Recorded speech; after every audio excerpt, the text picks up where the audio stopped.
High school basketball is on there.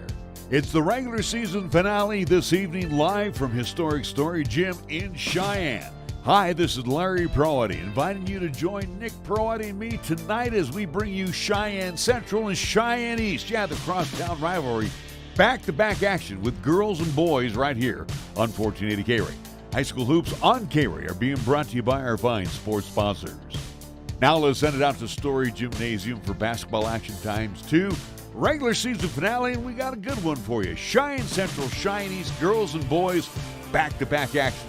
Before the girls tip it off, let's check in with our pregame show right here on 1480 KRAE Cheyenne.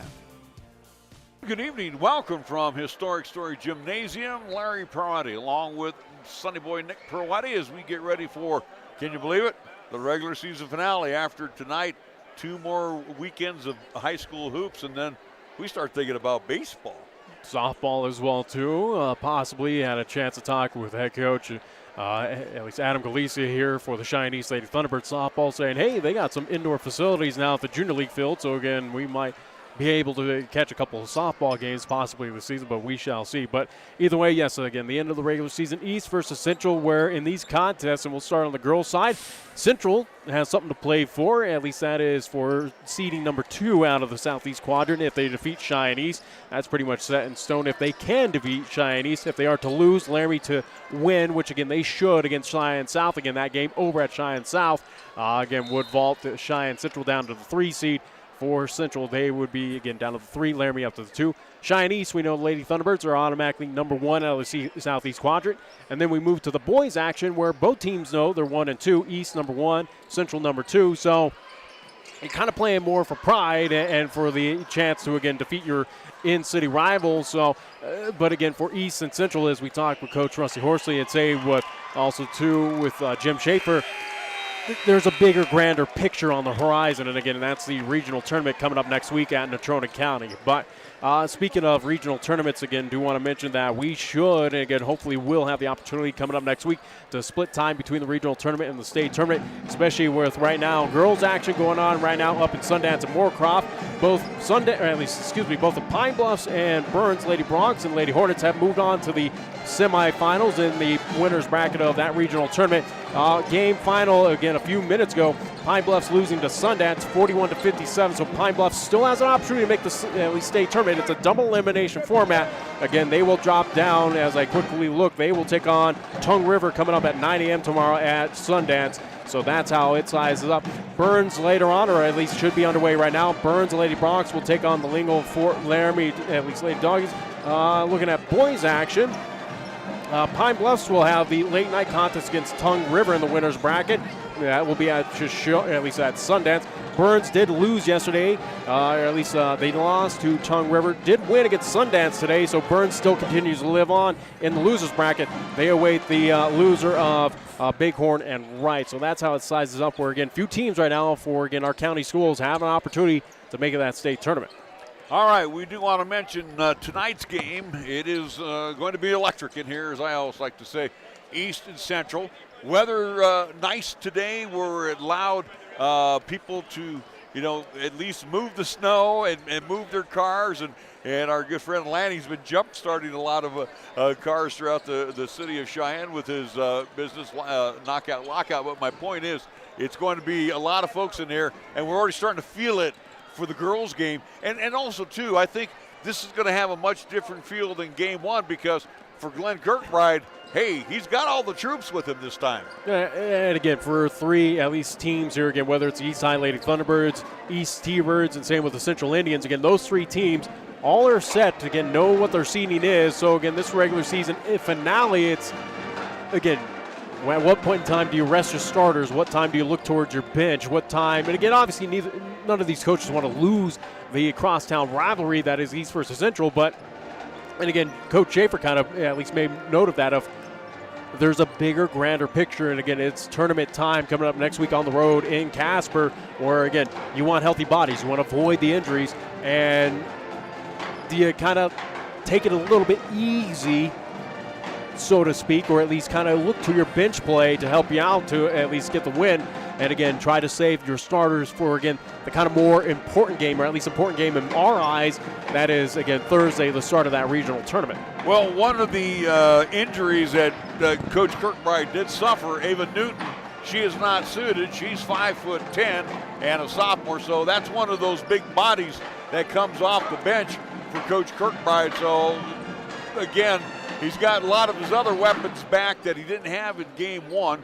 For Eric Westling, he's just been cruising along with this group, and they have been performing. And you know, once you go past the first five, then you bring on Brown, you bring on Hall, you bring on Haas, and again, they are just as formidable as that starting five.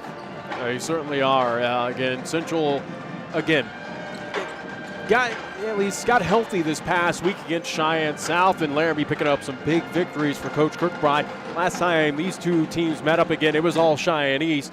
Central had some difficulties. Again, it was Lady Thunderbirds from the get-go, and again, coming away with the victory. So Central looking to avenge the loss. Make note as well, too, in these contests, even though, again, these games here at Story Gymnasium, East is the defined home team. Again, which really doesn't make a whole hill of beans, so to speak. Again, it just means that Central's going to be wearing their darker unis compared to, again, East with the home whites. So, again, neutral site. We'll see what happens here, again, the end of the regular season between Cheyenne East and Cheyenne Central. And I do want to stand corrected on the Newton situation. It's Elise Newton who's not suited up for Cheyenne Central. Her sister Ava is in uniform. They're identical twins, so yeah, can't tell them apart without a program. At least I know what their numbers are. Hey, do want to mention, and that's good news for Glenn Kirkbride, he's got everybody dressed for tonight. High school hoops ×2 on 1480 KRAE being brought to you by Meridian Trust Federal Credit Union, MHP LLP, Lennox Auto Body, the Auto Glass and Detail Center, Cheyenne Regional Medical Center, the United States Air Force Recruiting Office, Chick-fil-A at Windmill and Dell Range, Halliday Motors, Platte Valley Bank, Merritt Plumbing and Heating, Cheyenne Urological, 2 doors down. We also want to thank Cheyenne Package Ship, the Gill Window Company, Key of Cheyenne, Wyoming Department of Transportation, Page and Zach Lane at Number One Properties, First Tier Bank, Burns Insurance Company, Fat Boys Tire and Auto, Cheyenne Auto Repair and Service, and Taco John's, our scoreboard sponsor. We sat down with both head coaches, that being Eric Westling of Cheyenne East and Glenn Kirkbride. And Glenn Kirkbride of Cheyenne Central. We will have both those coaches chatting with us after a 60-second timeout. You're listening to and watching High School Hoops on 1480 KRAE. Each of us comes with a different story, a different way of looking at the world.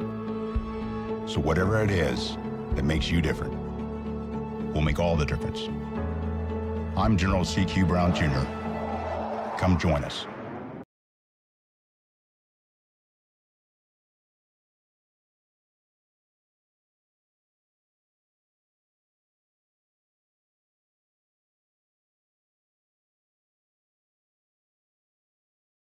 Suddenly it's all so clear with Gill Windows. Your home deserves the very best, that's what we give to you.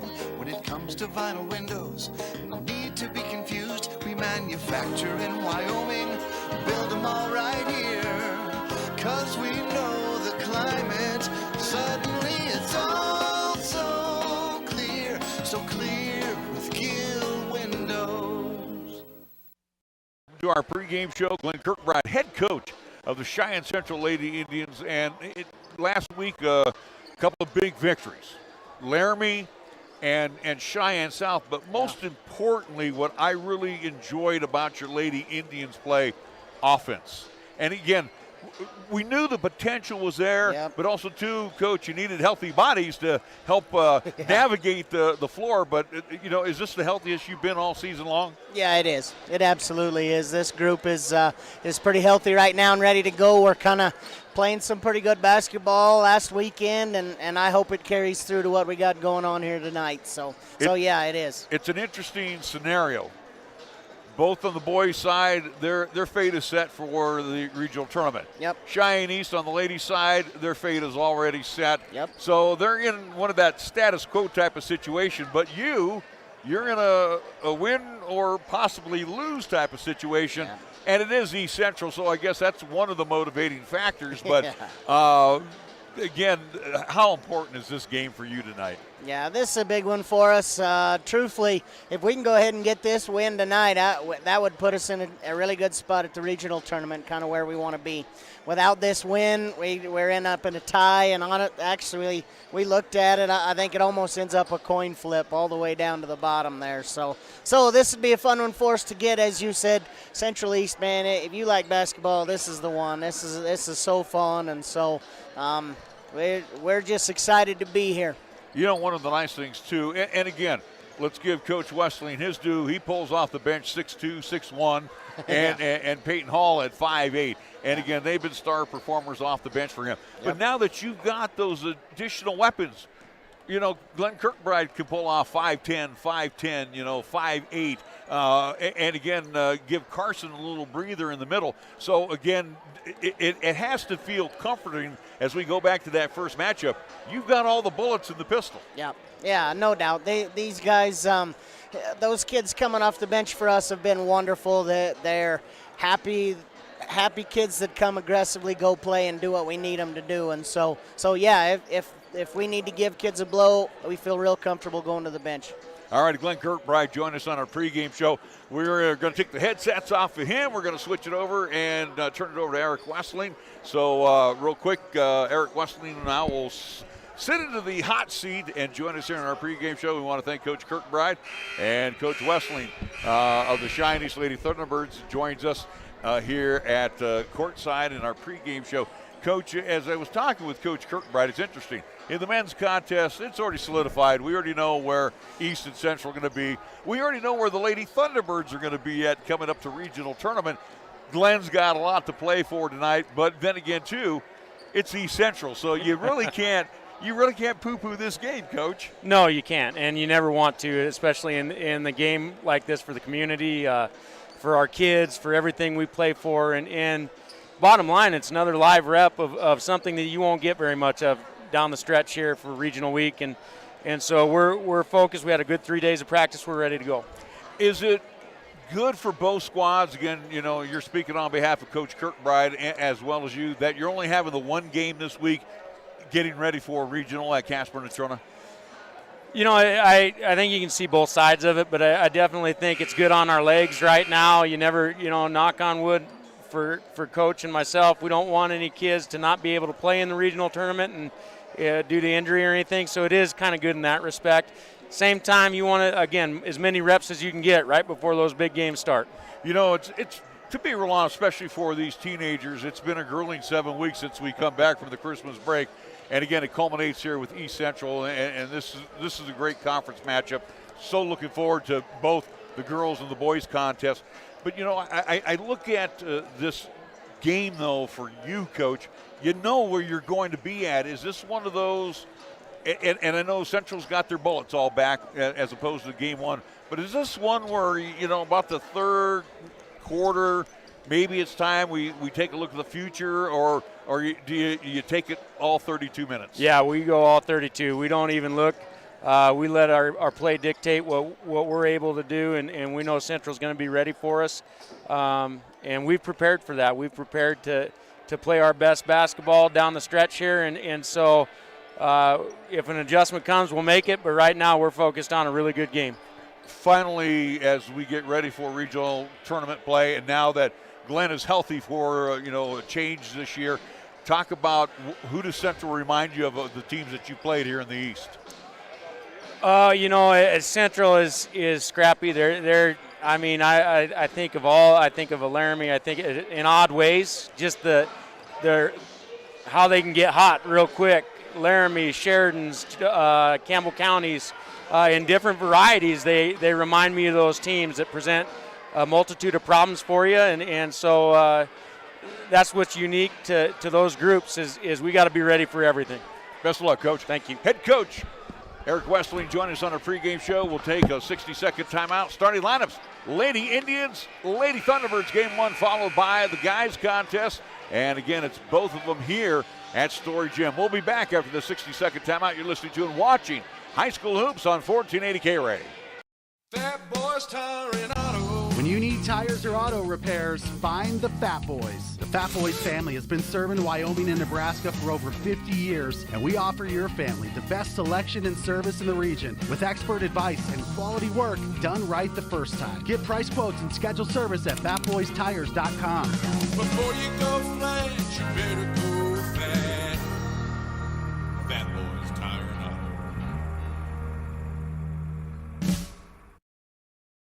For 17 years at Kia of Cheyenne, we have strived to offer the best value in a new vehicle.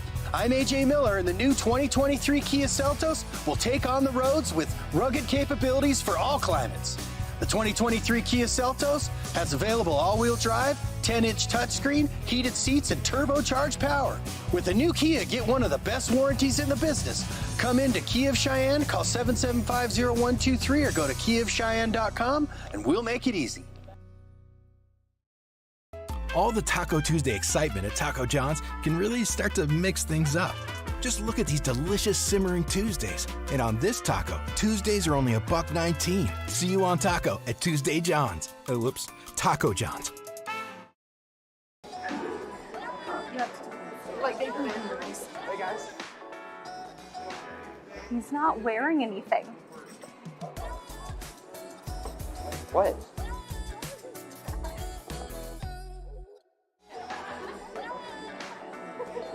Hi, I'd like to order a hot chocolate, please. What? Are you...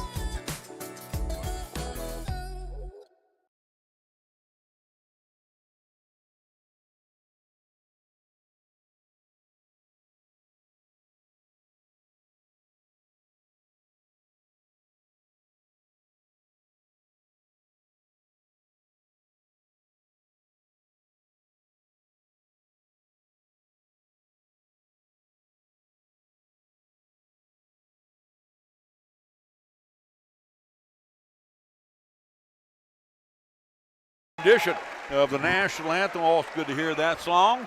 Hey, let's get to the starting lineup. Cheyenne Central, they will be in the travel black unis, neck red numerals with the white outline, and of course Central across the front. This is the way they'll line up. No big changes. It'll be Mia Gehrig in the backcourt. She's a 5'3" senior. She'll be joined by 5'8" senior Madison Bailey. In the middle will be Carson Temple, the sophomore, super soft. 5'9" sophomore. She plays like she's about 5'11". At one wing will be Morgan Kirkbride. She's 5'6", a senior. And at the other wing will be Izzy Kelly. She's a 5'8" sophomore. So it'll be Bailey, Gehrig, along with Kirkbride, Temple, and Kelly for head coach Glenn Kirkbride. Cheyenne Central coming into this contest. They're under Class 4A. The lights on us. In the backcourt will be 5'10" junior Brady Schlabs. She'll be joined by senior Izzy DeLong. Izzy is 5'6". In the middle will be Elisiana Fonseca. She is a senior and she's 6'1". At one wing will be Taylor Cassett. She's 5'9" and a senior. At the other wing will be Bowden Lilliedall. She's 5'7", and she is also a senior. So it'll be Schlabs, DeLong, Fonseca, Lilliedall, and Cassett for head coach Eric Westling. Cheyenne East coming into this contest, number 2 in the Class 4A Wild Preps Media and Coaches Poll. They stand at 17-2 overall. They are the number 1 seed heading into the East Regional Tournament. After having a phenomenal just one more game here in the Southeast Quadrant. But again, if they lose, if they win, they're the number 1 team out of the Southeast Quadrant. East veteran talent. Well, both teams have a lot of veteran talent out there. This has got the makings of something pretty good this evening. Tap is down into the hands of Madison Bailey as Cheyenne Central will be going left to right across your video live stream as well as your radio dial. Gehrig near center court being guarded by DeLong. Cheyenne East very rarely will drop into a zone. They'll stay in that man-on-man. Gehrig tried to force one inside, knocked away by Lilliedall and picked up by Cassett. Back to Lilliedall. She'll trot it down. Lilliedall kicks it over the corner and draws the first whistle of the evening. It'll be on Mia Gehrig, and you definitely want to keep your seniors out there, so Mia picking up that first personal foul. Her team's first called against Cheyenne Central. Inbounds will come to Fonseca, uses that big body, leans in, and gets the easy bucket. 2-0 in favor of Cheyenne Central. And then the Lady Indians turn it over as Garrick throws it away. 8-minute quarters here in the high school game. Again, no shot clock here in the state of Wyoming. 2-0 in favor of Lady Thunderbirds. The end of the regular season for both of these teams, including Cheyenne South over at Cheyenne South tonight. They are hosting Laramie. Lillidahl, who, again, we list her as a forward on the wing, but she actually goes to the point quite a bit. Schlabs to Fonseca. Now check that to Cassett now to Lillidahl inside. Lillidahl kicks it out to Cassett on top to go to DeLong. Izzy with the left hand drives inside and then a reach and foul. Whom? Second whistle going against the Lady Indians here. That would be, I do believe, on Izzy Kelly. As she'll pick up her first foul. 2-0 here early in the first quarter. Bad pass taken away by Madison Bailey. She's got Lillidahl to beat. High off the window and good. We're tied. Twos. Lillidahl into the near court. Comes inside the paint, throws one up, tried to get it back home, couldn't get it to go. Kelly comes down the rebound. Tried to force it down to Madison Bailey, and Schlabs back quickly on the defensive side. Both these teams got speed to burn. Inbounds will come to Gehrig. Gehrig on a bounce over to Kelly. Kelly on the far side, outside. Now on top to Kirkbride. Bailey on the near side. That's cut off. Then on a bounce to Bailey. Knocked away, taken away by Schlabs. She has Kirkbride to beat. High off the window, no good. Good job by Kirkbride. Rebound pulled down by Gehrig. Got a 2-on-1. Bailey, she'll take it all the way off the window and good. And just like that, Cheyenne Central with their first lead of the evening. 4-2, 6-minute mark on the Taco John scoreboard.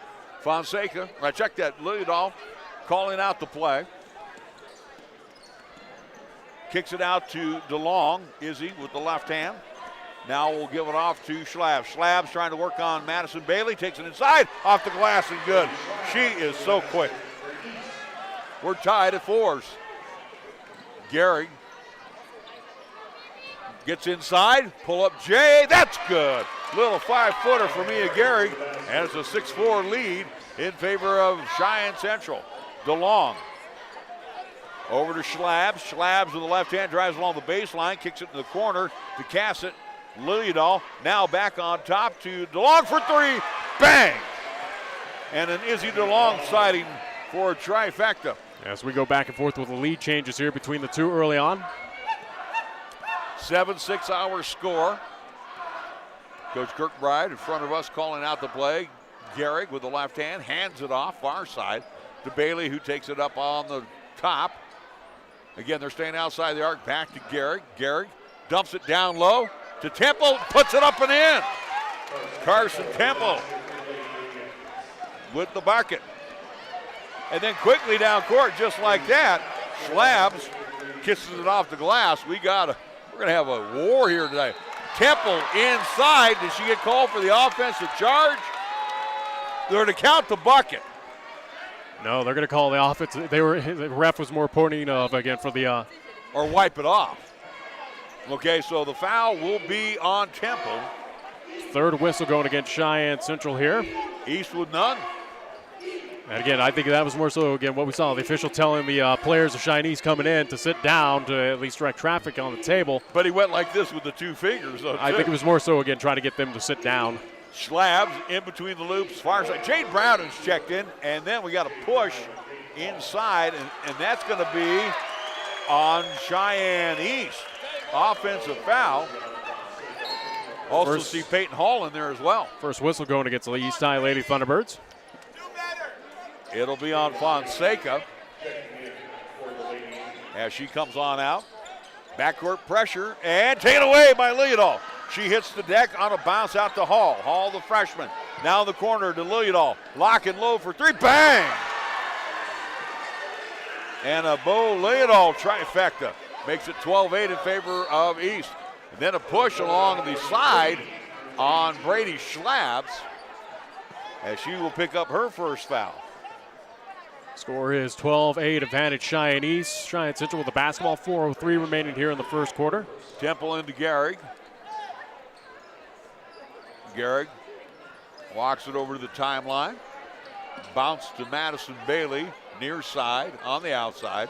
With the left hand, wants to get inside, loses the handle. Schlabs and Gehrig dive for it. It is a jump ball. Should be out to Cheyenne East. As it will be out to the Lady Thunderbirds, changing the possession arrow. Taylor Cassett will come back in. She'll come in for Fonseca. Again, Brown at 6'2", and you got Peyton Hall in there, and Hall stands about 5'7". She looks a little bigger than 5'7", since Lilliardall's listed at 5'7". Schlabs to Brown, and hold everything. A three in the key. I think it's going to be on Cassett. So turnover by Cheyenne East. 12-8 our score, 3:37 to go. Taco John scoreboard. Fast-moving quarter.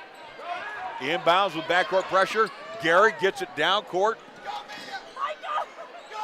to Kelly. Back to Gehrig for three off the back of the iron. That is no good. The long rebound comes out to Lilliardall. Lilliardall throws it away. Hall could not come up with it, and it will slip out in front of the scorer's table. Temple will trigger it in. Again, 4-point advantage right now for the Eastside Lady Thunderbirds. Gehrig.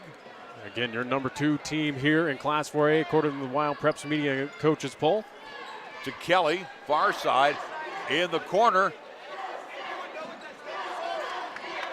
To get it to Gillum, who's checked in. Now back to Temple. Bailey loses the handle, and it's taken away by Schlabs. Schlabs drops it back to Lilliardall. Check that, it's Taylon Wade that is checked in for the Indians. Wade takes it away from Cassett. Nice job by Wade. She's a sophomore, she's 5'8". Gehrig over to Kelly for three. Bang! And an Izzy Kelly trifecta. And it's 12-11 in favor of Cheyenne East. High octane, very fast pace. Again, a lot of fireworks early on between these two. Now think about the Lady Indians. They've put up 70 in their last couple of games. Lilliardall drives inside, draws the foul. And who's it going to be on? It's going to be on Kelly. That'll be her second here in the quarter. Her second, team's fourth, called against Cheyenne Central. Kirkbride will have to come in after the first free throw by Lilliardall. And this, one of the key free throw shooters on this team. And misses. I have to jinx him. I know. I don't. Well, and again, we don't need the grief. And we saw this past Saturday and again past week with Cheyenne Central on the free throw line. Again, they've struggled throughout this entire season. Lady Thunderbirds missing on both free throws, but Brown is there to put it back up and in. Jade Brown just dominating inside as she'll get the easy biscuit. 14-11 our score. Jay Brown using that height to the advantage out there. Twin Towers, the twin freshman Towers out there as Haas is checked in as well. She's a 6-footer. Ball lost but picked up by Wade. Wade in the corner, now back on top they go to Temple. Temple drives, throws one up, and draws the foul. That one will be on Cashlyn Haas. Team third called against Cheyenne East here. So for Haas, her first, and it will send Carson Temple to the line. Again, Lilliardall missing both free throws. Temple connects on her first. Huge. And I think it's going to come down to free throw shooting tonight. It very well could be how close these two teams Second shot is also good by Temple. $1:56 to go on the Taco John scoreboard as DeLong pushes it up. Switching from the left hand to the right hand. Underhands it over to Lilliardall. Lilliardall wanting to get inside, now on top, fires it out to Brown. Brown works on Kirkbride with a mismatch. Now to DeLong, inside on a bounce over to Haas. Now to Lilliardall. Lilliardall on the angle on the near side. Lilliardall gets inside, down low, lead pass to Haas. Not too much, but she gets it over to Hall. Hall banks it off the glass, and good as she got in the paint. Good ball movement. Here's a long-range three by Madison Bailey. That launch will not fire off, but the good news was Temple was in the right place to get that long rebound. Fires it back off to Gehrig. Gehrig now to Bailey, back over to Gehrig. Gehrig outside, far side. Again, confusing here, Story Gym. There's so many lines on the floor. Gehrig wants to take a dribble drive. That's taken away by Izzy DeLong. And then DeLong has it knocked away by Gehrig on the turnover. Schlabs, after a short break, comes back in. A lot of subs for both sides here coming in and out, keeping these players fresh. Again, we'll see if there's a point in time where Cheyenne East's sake, if they call off the Dogs. Ella Gillum comes in. She's a 5'10" junior. She'll come in place of Wade. Missed shot, but put back by Cashlyn Haas as she cashes in again down low. Quickly, Temple in the corner on the near side. Now finds Wade. Wade, turnaround jumper. That's good. Taylor Wade with the bucket. 18-15 our score. See if E sets it up for the one. Schlabs has it knocked away, but right into the hands of DeLong for three. That's off the back of the iron, and Central will have one chance to load it up. Quickly down court they go to Gillum. Gillum will draw the block foul on Haas, and that's Haas' second personal. Team's fourth called against Cheyenne East. Was in the act of shooting. So at the line will be Ella Gillum shooting two. Very critical again. Free throws in this contest. First shot is good. How about Central, Nick? 3 of 3 from the stripe. A marked improvement than what we saw Saturday here in Story against Cheyenne South. 10 seconds left to go here in the quarter. Gillum bends to the knee, fires, and gets. Central 4 of 4 here in the first quarter. Quickly, Liljedahl pushes it down. Liljedahl kicks it out to DeLong, now to Schlabs. Schlabs, Liljedahl for three. That one is no good after one quarter play. What did I tell you? This one is going to be what we bargained for. It's going to be a classic. It's East 18, Central 17. We'll be back after a 30-second timeout. A 30-second timeout. You're listening to and watching High School Hoops on 1480 KRAE. She shoots, she scores. It's nothing but net for your family dinner tonight at Two Doors Down. Two Doors Down is perfect for the active family with an expanded menu featuring Cheyenne's favorite gourmet burgers, served with bottomless fries, to your favorite platters, pastas, pizzas, salads, a full kids menu, and much, much more. It's Two Doors Down. For a complete menu and specials, go to twodoorsdown.net. Two Doors Down, 118 East 17th Street. She shoots, she scores. It's nothing but net for your family dinner tonight at Two Doors Down. Two Doors Down is perfect for the active family with an expanded menu featuring Cheyenne's favorite gourmet burgers, served with bottomless fries. Yeah, after the timeout, what do we got there, Nick? Well, Cheyenne East highlight on the inside there again as the East Side Lady Thunderbirds working on the inside, using the height to again a slight advantage here against Cheyenne Central. They'll come back out with their starting five. For Cheyenne Central, Wade and Gillum on the floor right now. Temple and Kelly on the bench. Kelly with 2 fouls early in the first quarter. Central basketball as we open up quarter number 2. Gehrig inside to Wade. Has it knocked away by Fonseca. Loose on the floor, picked up by Schlabs. Schlabs to Liljedahl. Liljedahl on the far side in the corner now to DeLong. Lobs it inside, taken away by Kirkbride. A 3-on-2. Kirkbride to Wade. Wade with the left hand. Off the one, doing good. Taylor Wade puts the Ward Tribe on front.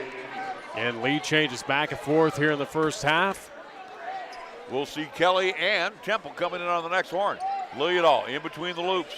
Far side. Cassett back to Liljedahl. Liljedahl drives and will draw the block foul.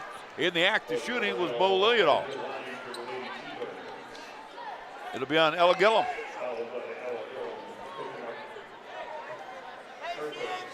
So that is her first. First shot on the way is good by Liljedahl, who is now 1 of 3. Tie ball game, 19 apiece here.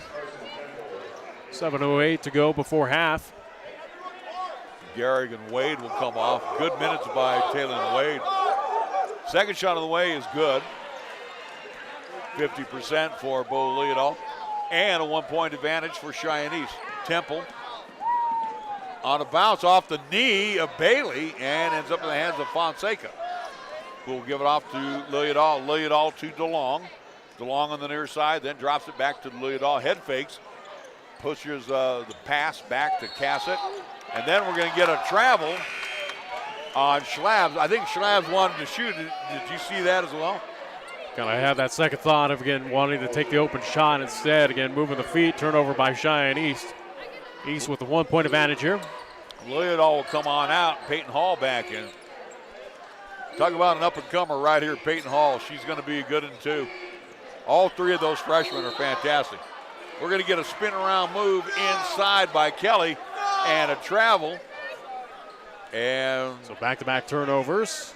Yeah, both travels, too.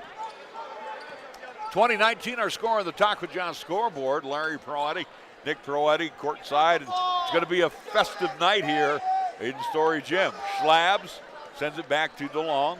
We got the Central Rowdies behind it. Knocked away by Kirkbride, and then Kirkbride can't pick it up on the side, and it will be out to Cheyenne East.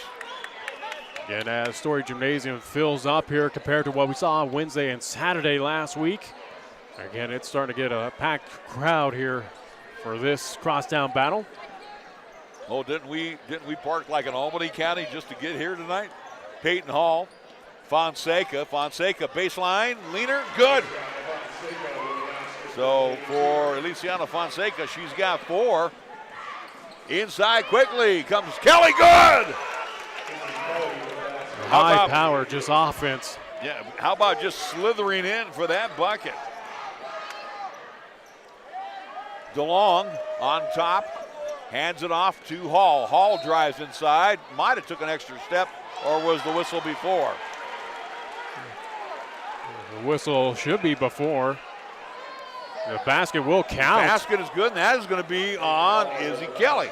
That is going to be her third, and we got the official right now. That is surprising. Again, 16th foul call against Cheyenne Central. Again, the whistle was well before the basket attempt. Yeah, she was well outside of that area there. Yeah, highly surprising call. I think you'll see that as a blown call. Yeah. So Hall will be at the line for full-fashion 3. Coach Kirkbride has an absolute argument. She'll miss a free throw, and it's cleared away by Gillum. Quickly, bad pass. Central turning it over too much right now. 24-21, the score. You don't want to turn it over on Cheyenne East. Fonseca, how about this time goes to her left and kisses it off the glass, and good. It's a 5-point advantage. Central hasn't put up a shot in a long time. 5-point lead here for Cheyenne East. 5:10 remaining before half. Garrick in between the rings. Now to Bailey. Bailey has it knocked away, taken away by Hall. Wow, just picked her pocket clean. Cassett never put the ball on the floor and walked with it a couple steps, gets the ball to Schlabs, and they got away with him, but for Brady, that's a bucket. As we'll have another whistle, it looks like we're going to have foul call against Cheyenne East. They'll pick up their team's 5th. Couple blown calls here by this officiating crew so far. Foul will be on Peyton Hall. Timeout is called. Central kind of a little bit of a funk right now. 28-21 with 4:51 to go here in the first half. We'll be back after our 30-second timeout. You're listening to and watching High School Hoops on 1480 KRAE. Wyoming owned and operated since 1971, Burns Insurance is Wyoming's right choice for your insurance needs. Burns Insurance is a trusted choice, full-service, independent insurance agency offering a full range of commercial, agricultural, and personal insurance products through many national and regional carriers. Let our friendly, experienced agents help you find the right product at the right price for your asset protection. Buy the policy, get the agent at Burns Insurance, your right choice. Find Burns Insurance on Facebook or at burnsia.com.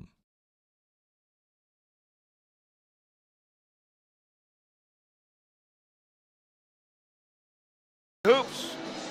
Next time we do hoops, Nick, it'll be Thursday in Casper. We could be anywhere from Casper Natrona to the Swede. To the event center, absolutely. Again, as we'll keep an eye out, again, Class 4A. Again, as we'll see South, East, and Central, all 6 of those teams compete up there. Again, part of the East Regional Tournament. Again, 2A state tournament where we don't know how many teams will represent, again, between Pine and Burns. Right now, it looks like we might have a good potential of 3, if not 4, all 4 up there in the state tournament. Temple will trigger it in, and she'll send it out on top to Wade, who's checked back in. Talon on top, fires to Madison Bailey. Brady Schlabs again. Let's tip our cap to her. She is just a defensive stalwart all over. Gehrig back at the point, and again, East staying man-on-man defense. Gehrig trying to work on DeLong on the near side, then sends it back out on top to Bailey. Madison over to Gehrig. Mia will reload the offense as she backs it up. Gehrig on a bounce over to Wade. Wade on the angle. Far side. On top to go to Temple. Temple trying to work on Brown. Loses the basketball in the handle, and Schlabs is there to take it away. Schlabs with the left hand. Gets the bunny. Even a little off kilter on that layup. Still got it to fall through, though. Quickly, Gehrig brings it down. She stops. She pops. Can't get it to go. Rebound into the hands of Kirkbride on the offensive side. Clear across by Wade, and that again is a young mistake as she was in the corner near side and tried to hit the far side corner, and there was nobody home. Again, as we mentioned, we'll be up in Casper, again, regional tournament next weekend. Same with the state tournament for Class 2A.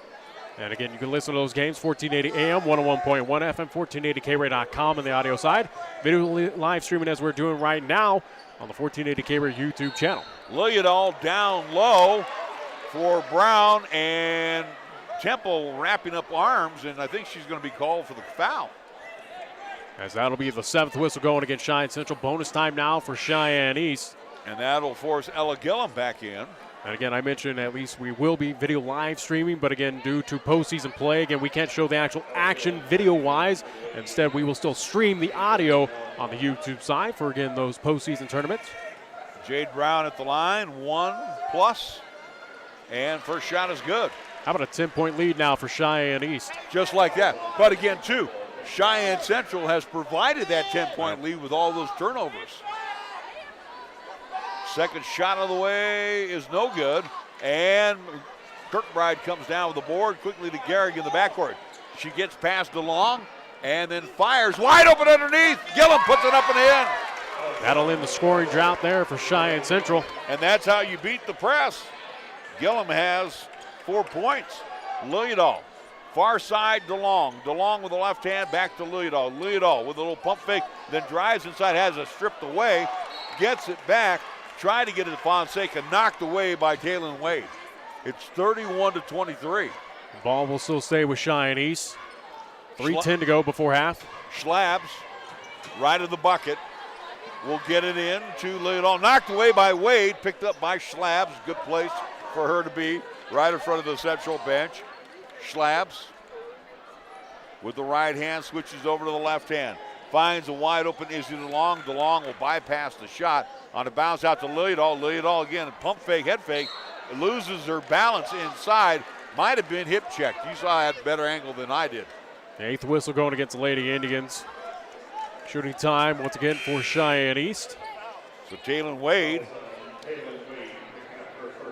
As we mentioned again, we got a crosstown battle here between Central and East here at Story. Again, Cheyenne South in action, hosting Laramie for their final regular season contest. Cowboys in action down at Fort Collins in the Border War, taking on CSU tonight. First shot by Lilliadall is good, getting her mojo back after missing the first 2. On the floor for Cheyenne East. Oh, by the way, let's get those changes for you. Haas has come back in, along with Cassett and Hall. Both free throws good by Lilliadall, and it's a 33-23 score. Bailey, another bad pass. Oh, Madison. But DeLong turns it back over into the hands of Gehrig, gets it to Kirkbride. She misses the easy shot. Inside goes Bailey, and she might be fouled from behind by Hall in the act of shooting. 6th whistle going against Cheyenne East.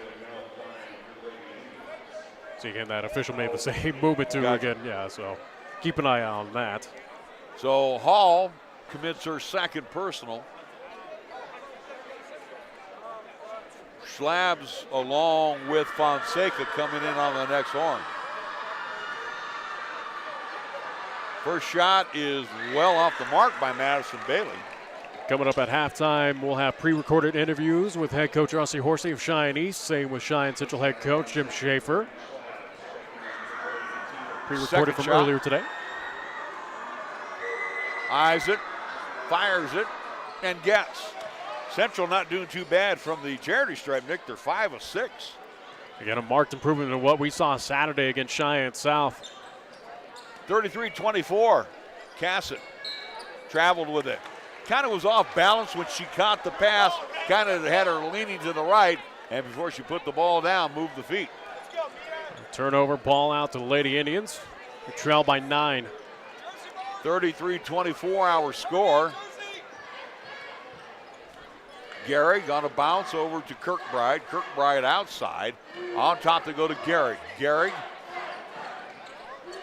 caught up in traffic and then fires it back out on top to Wade. Wade working on Liljedahl. Needs to give it up in a hurry, and then she double dribbles it. She was forced to put the ball on the floor because the count was getting to 5. Back-to-back turnovers here. Outside of, again, a couple turnovers here in the first half, it seems like both teams have played pretty crisp and clean basketball here. And for the Lady Thunderbirds, for the Lady Indians, silly turnovers. Liljedahl far side with the left hand, wanting to get inside. She works on Gehrig, then backs it out. Now on top to Schlabs with a $1:32 to go here in the first half. Schlabs, she'll drive in past everybody, dump it down low to Fonseca. Crashed into by Gehrig, and I think Mia is going to be the culprit of the foul. Ninth whistle going against Cheyenne Central. So for Fonseca, she will head to the line. She has a half dozen already. First shot of the way is good. Lead now is 10, 34-24. Largest lead for either team, again, right here at that 10 mark. Jade Brown will come in. Ew, you got some serious twin towers out there now. The veteran Fonseca, the freshman. Brown, second shot on the way is rims out into the hands of Gillum. Gillum to Gehrig. Gehrig had a hard time getting the handle of the basketball. Gehrig throws it right into the waiting arms of Bo Liljedahl and then commits the bump foul on the side, and that'll be double bonus time. 10th whistle going against the Lady Indians. So mentioned double bonus for the remainder of this half. So for Cheyenne Central, it will be Liljedahl at the line. She converts on the free throw. She's 5 of 5 here in the quarter. We'll see Ava Kelly in for Cheyenne Central. Ava Newton, that is, 5'10" sophomore. Second shot on the way, that is also good. We'll also see Ariana Booth in for Cheyenne East. She's a 5'6" junior. The lead now is 12 with 70 seconds to go. Newton, far side, on top to Bailey. Cheyenne East again staying man-on-man defense, hold everything. A traveling call and it seems like Gillum. It seems like the turnovers are really starting to mount here in the second quarter against Cheyenne Central, which again has allowed Cheyenne East to take advantage of it and cash in. Yeah. 12-point lead. And East has been converting those turnovers into points. Fonseca, Liljedahl dumps it down low to Brown, and over the back will be Kirkbride. Now the foul's mounting up. 11th whistle now against Cheyenne Central. So Kirkbride picks up number 1. 11 personals against Cheyenne Central. Brown's first shot is no good. Kind of a brick off to the left. Cassett will come in for Fonseca for the final 45 seconds.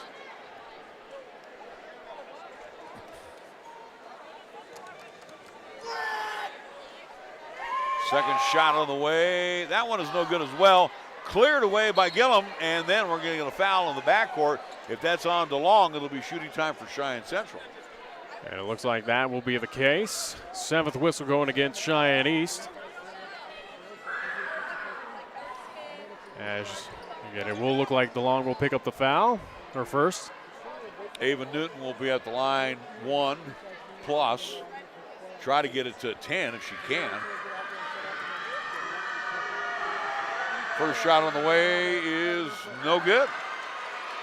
Cleared away by Brown to Booth. Booth over the timeline. Looked like she walked with it, got away with one. Kind of like it got stuck on her hip.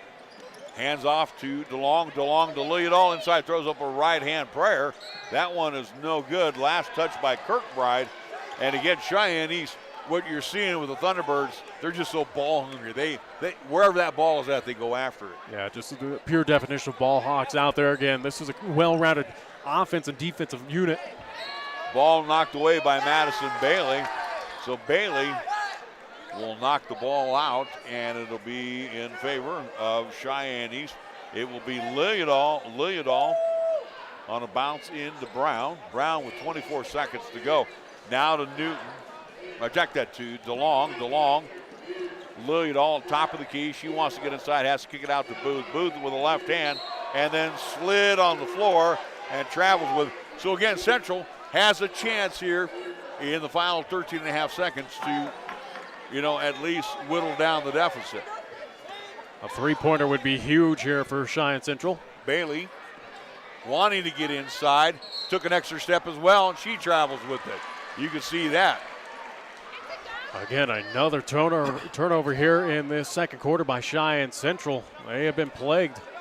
3.8 seconds to go. Inbounds will come to Lilliadall. She will chuck one from half court and hits the window. No good. After 1 half of play, it's East 36, Central 24. We'll be back with our halftime presentation, 2 of them, as we will check in first with head coach Rusty Horsley of Cheyenne East, and then we'll follow that with Jim Schaefer. So let's take a 2-minute timeout. A 2-minute timeout you're listening to and watching high school hoops on 1480 KRAE. Rusty Horsley coming up. 30 years of service and care for Cheyenne and the surrounding area continues at Cheyenne Auto Repair and Service. Hi, this is Larry Proietti. For cars in downtown Cheyenne, this is the only place I take my vehicle for service, be it just an oil change, timing belt, checking on my heating air conditioning unit, and even to replace a burnt-out brake light bulb or worn-out windshield wipers. John and the staff are there to take care of most minor repairs. John is even a TechNet professional. What does that mean to you? He's one of the best when it comes to servicing your car or truck. Check out TechNetProfessional.com today. Open Monday through Friday at 604 West Lincoln Way, or call Cheyenne Auto Repair and Service for an appointment at 632-0498. Chick-fil-A at Windmill and Delrange across from Powers Field is a proud sponsor of our high school and LCCC student athletes. Chick-fil-A always offers 2 convenient drive-through lanes to pick up your order if you are on the go. Plus, they have an excellent dining room for the whole family. And remember to order ahead. Use the Chick-fil-A app on your phone. Stop into Chick-fil-A today, open Monday through Saturday, where you can enjoy breakfast, lunch, and dinner. Your home for the real chicken sandwich taste. Chick-fil-A, Windmill and Delrange. Wisdom, expertise, compassion, qualities that are the foundation of Cheyenne Urological, with their experienced doctors and their highly trained staff providing top-quality treatment for prostate cancer, urinary tract infections, kidney stones, impotence, and incontinence. You can trust Cheyenne Urological to give you the highest quality urinary care. Now offering the latest in robotic surgery, call Cheyenne Urological at 635-4131. That's 635-4131. Larry Proietti for Cheyenne Pack and Ship. Remember, Jeff and his expert crew will make sure your package is prepared with the most professional care and will arrive to its destination on time. Cheyenne Pack and Ship offers many other specialty services as well, including private mailboxes, notary services, fax, email, copy services, and courier services. Big or small, they pack and ship it all. Cheyenne Pack and Ship at 3901 East Pershing Boulevard. Call for more information at 307-632-9600. at halftime of East Central. We get a chance now on the ladies' side at the halftime. We get a chance to talk with the boys' head coach, Rusty Horsley. First off, Coach, congratulations on a very successful run in the East Conference and season to date. But again, you know as well as I do, and even on the coaching standpoint, it's been a grueling 7 weeks on your guys. Oh, yeah, it has, and I really am impressed with our kids the way, because every game's been tight. Our kids have stepped up every game, and, it's just a tough conference, and it's been a tough year, but really, really happy with the way they're responding. As your counterpart, Eric Wesley, in this, I'll ask you the same question. Is it good here, the regular season finale, A, to have Central, and B, just one game this week as you embark on Casper next Thursday? Well, I think it's imperative for our kids to get a little break. We got a good break last weekend. We'll get a good break this weekend, and it's really nice to have one game because they get away from it a little bit, and then we really got to buckle down and get after it next weekend and hopefully the weekend after. All right, let's talk about your team, where it's progressed, and again, post Coulter McAnally. Yeah. You're liking how this team is starting to develop. I think with Cam, in my opinion, watching him come off the bench in that six-man role, he was the guy that came in and started chucking points. Yeah. Now he's got to play he's expected to play that full 32 minutes for you out there. He's kind of altered his game plan a little bit. He has, I'm really proud of him for stepping up. I was really proud of our whole team because we're still rebounding the ball pretty well, and Coulter was our leading rebounder when he went out. So for our team to continue to rebound the ball really well and share the ball like they are, and Cam being able to be very versatile defensively, that I didn't know that he would be able to do, guard the post like he's been guarding the post. We're very happy with all of them. Let's talk about bigs. In here in Cheyenne Central is blessed with bigs. You're blessed with Kaiser Jolly, and the future looks pretty bright for Cheyenne East basketball. We feel a little down for Cheyenne South because they're not getting the bigs. But how important, as you get into playoffs, East Regional / state, how important is it to have that big guy in the middle for you? Well, it's really nice. Having Kaiser in there in the state championship game last year, we were tied up with Thunder Basin in the third quarter, and he blew his ankle, and we were doing some things defensively with him, and they went up 10 on us, and that was the final decision on the scores. They beat us by 10. So when you have a big kid in there, to change some shots, not always block them, but just change some shots and get rebounds, it makes a big difference in the long haul of the game. Final thought, East Central, you've been a part of this for a long, long time. Again, both teams know where their fate is at in the upcoming regionals. Again, these guys all know each other.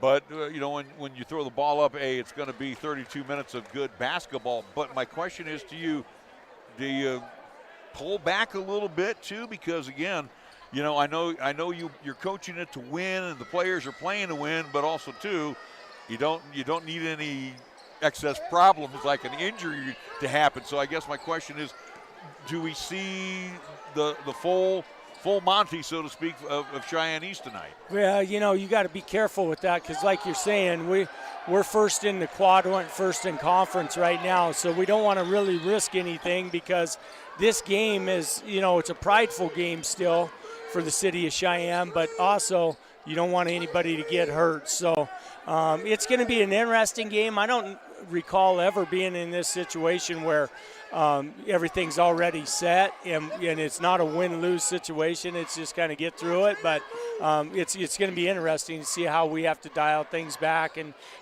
play this game. Head coach Rusty Horsley at halftime. Join us here on 1480 KRAE, 60-second timeout. Jim Schaefer will join us next right here on KRAE.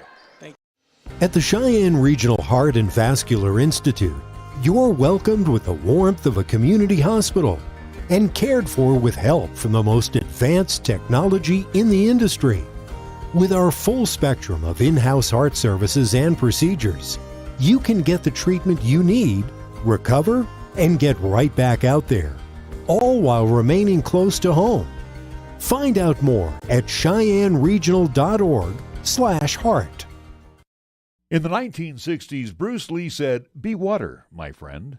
The meaning of that advice has been debated ever since. Here at First Tier Bank, we believe he meant that preserving your liquid assets in a high-yield money market account can get you a decent yield on your funds while maintaining your liquidity in choppy financial markets. We've got some of the best money market rates around, and we'd like to invite you to be water and make your liquid assets work for you. Stop by or call First Tier Bank today with 2 locations to serve you at 1508 Stillwater Avenue and 1800 KRAE Avenue in downtown Cheyenne, or check us out at firsttierbanks.com. First Tier Banks, member FDIC. Right now we're talking with Jim Schaefer, head coach of the Cheyenne Central Indians. Jim, we had you on earlier this week on the Pro Show. Illness, a little bit of injuries. Give us the Blue Cross report. I'm not sure. Zach Wiltinger spent the whole practice yesterday throwing up, so I'm not sure. He's here. I'm not sure what we have with him. Other than that, I think, well, he still got his ankle situation, but and we still got Chase Talich out. He'll suit up tonight. He's actually started to practice again, and we may get him back here in the How come there's in the a future. smile on your face when you said that? Chase Talich is well, that'll certainly help if we can get him back. So he got up and down the floor a little bit. He didn't do any 5-on-5 this week, but he'll suit up, and we might start having him available. So we're starting to get healthy. Let me ask you this question, Coach. And again, talking with Rusty during halftime here, you know, you both know your fate's been sealed. You know you're going to be the number 2 seed out of the East, as you will take on the number 3 seed out of the Northeast. But my question is to you, it's East Central, I know. 32 minutes of hard-nosed basketball. But is there a point, Coach, where you say, hey, you know, we gotta save that gasoline for next Thursday? Well, I mean, there's in the big scheme of things, the big picture, there's obviously more important things, but you know, this is a pretty important game for a lot of people, and for us. You know, it's a crosstown rivalry, and yeah, I've been to a lot of those. You know, at Lander, we played Riverton. It was a big deal, and when I was at Grand Junction High School, it was Grand Junction Central, and they were big deals and packed houses, but it doesn't compare to what you get here in the East Central at Story Gym. I mean, it's just an amazing environment. Yeah. And, you know, as a high school kid, you don't get that very often. A packed house, 4,000, 4,500, whatever this thing's going to hold. And, you know, as a coach, you kind of feel helpless because kids can't hear you, and you hope what you got done during the week is going to sink in because they can't hear you on the floor. But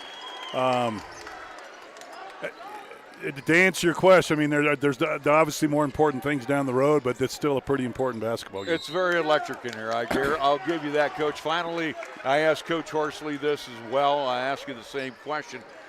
Been a grueling 7 weeks, and again, for your Indians, especially, you know, fighting off bugs and fighting off injuries. Let's talk about, you know, the one game that you have. Is this beneficial for your team to have just the one game this week, heading up to Casper on Thursday? Yeah, because I think it gives us a little bit of a break, and by tonight, we'll know who we play, and we can get in the gym a little bit tomorrow if we decide we need to do that and start talking about who we're going to play. Even if we don't do that, it's an extra day of break and a chance for kids, you know, after the long season to get their legs back under them a little bit and you know, then get ready to roll. So, head coach Jim Schaefer join us at halftime. Take a 60-second timeout. Halftime stats when we come back right here on 1480 KRAE. Visit Halliday Subaru in Cheyenne. At Halliday Subaru, you'll find one of the largest Subaru selections in Wyoming, always at low Halliday common sense prices, including the most popular Subaru models like Outback, Forester, and the Ascent. View lease and finance specials online at HallidaySubaru.com. Then visit Halliday Subaru, Westland Road, Motor City, Cheyenne. Experience the Halliday difference, the beginning of hassle-free driving. Come see how the Halliday difference can make a big difference for you. The Halliday difference.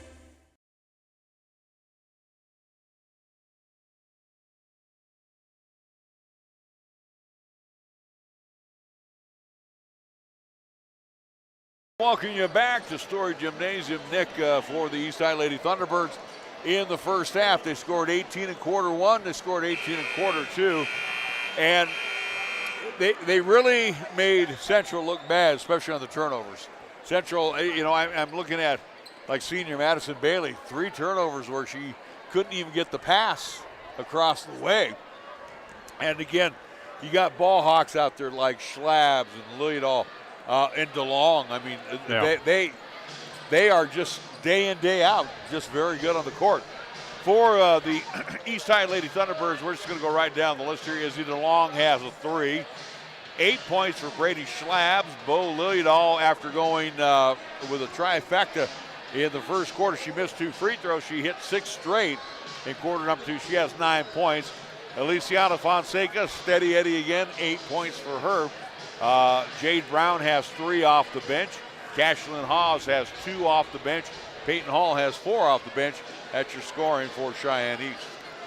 And as it stands right now, East with the 12-point advantage up 36-24. Again, it was kind of a tale of 2 different quarters where, again, both teams fighting out strong in that first. Second quarter, it was all pretty much Cheyenne East, especially with the amount of turnovers that Central was committing in that one. Again, plain and simple, I think in the second half, keys for Cheyenne Central, again, need this win. That's kind of plain and simple. They need the win. Cheyenne East, again, win or lose, they're that number 1 seed out of the Southeast quadrant. But again, for Cheyenne Central to get the win, plain and simple, got to clean up the turnovers. I think that's kind of the main key important, at least, factors. Again, clean up the turnovers. Free throws are a lot better than what we saw this past Saturday. Inside shooting, defense is getting there. Again, slowing down Chinese to an extent. But again, you got to clean up the play. For Cheyenne Central, they had 17. They almost matched East in the first quarter, and then they fell way off with only 7 points. Mia Gehrig has a couple of points. She has 2 fouls. Madison Bailey has 5 points.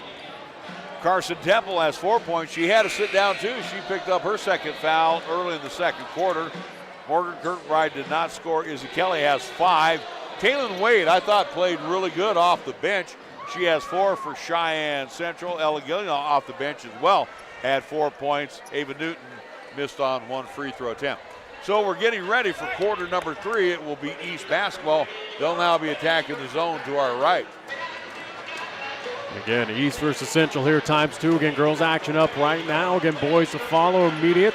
Again, South over at Cheyenne South hosting Laramie. Again, boys and girls action over there in the Southeast Quadrant play. Mentioned Cowboys on the road taking on the CSU Rams. That should be tipping off right now at Moby.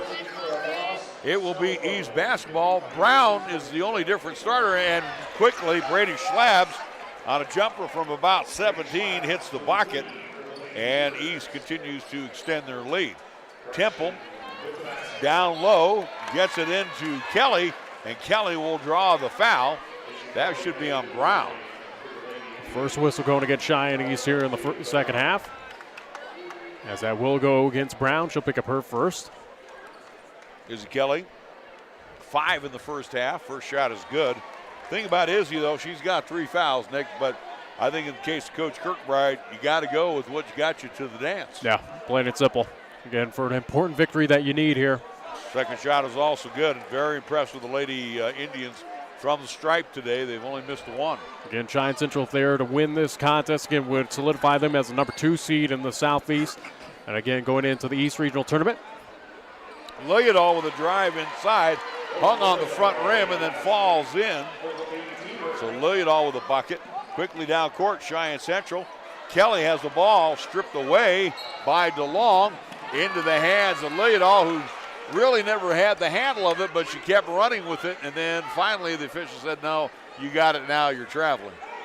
A turnover for Cheyenne East, ball to the Lady Indians.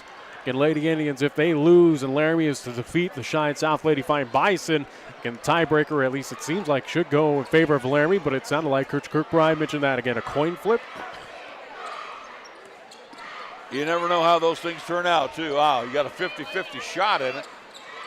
And Gehrig loses the handle of the basketball right into the hands of Fonseca.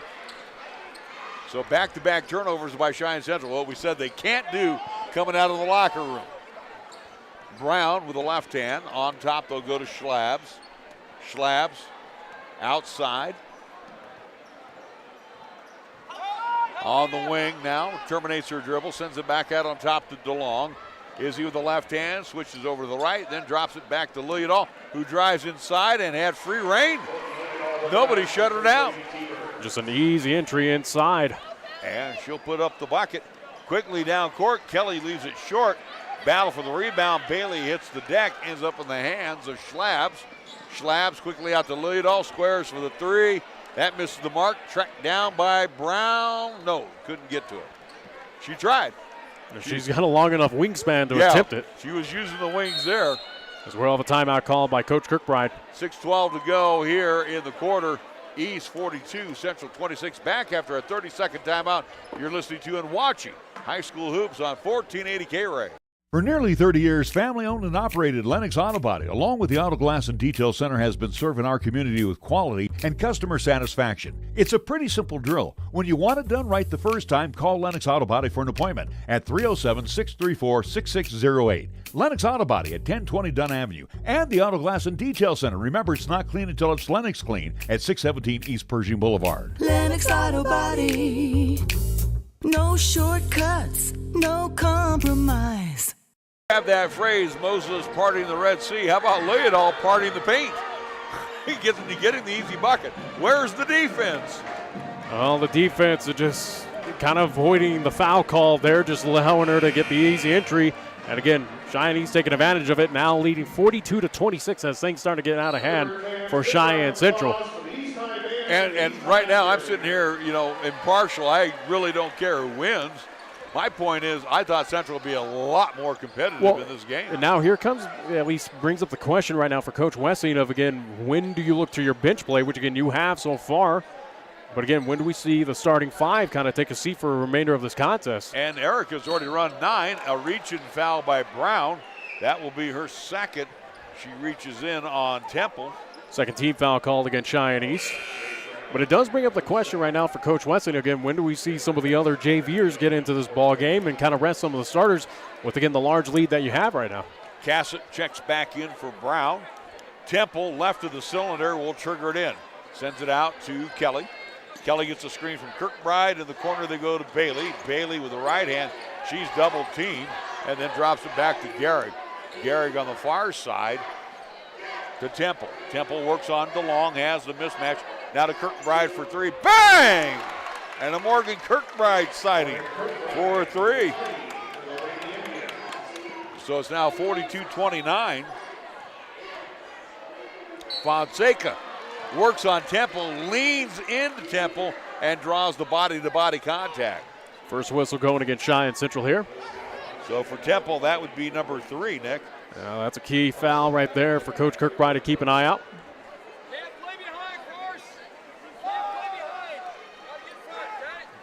Fonseca's first free throw attempt is good. She is 3 of 3 from the stripe. Makes it now 43-29 advantage Cheyenne East. Second shot on the way, and that one is good as well. Fonseca. There's a candidate right there for All-State. Inside, a reach-in foul by Fonseca.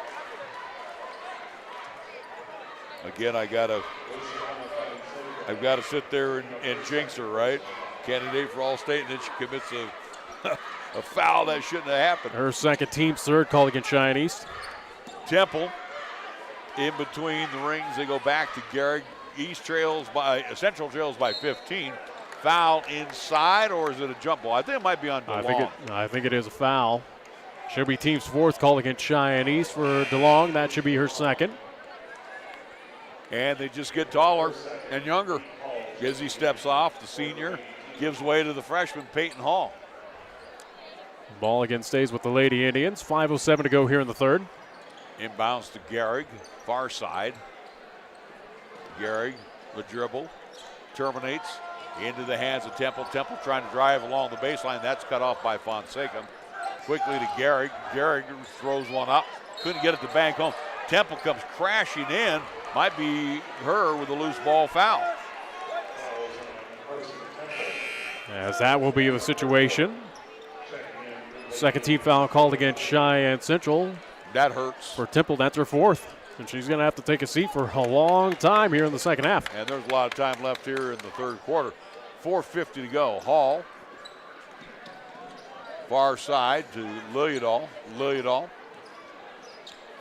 crosses it over. Somehow Schlabs ends up with it.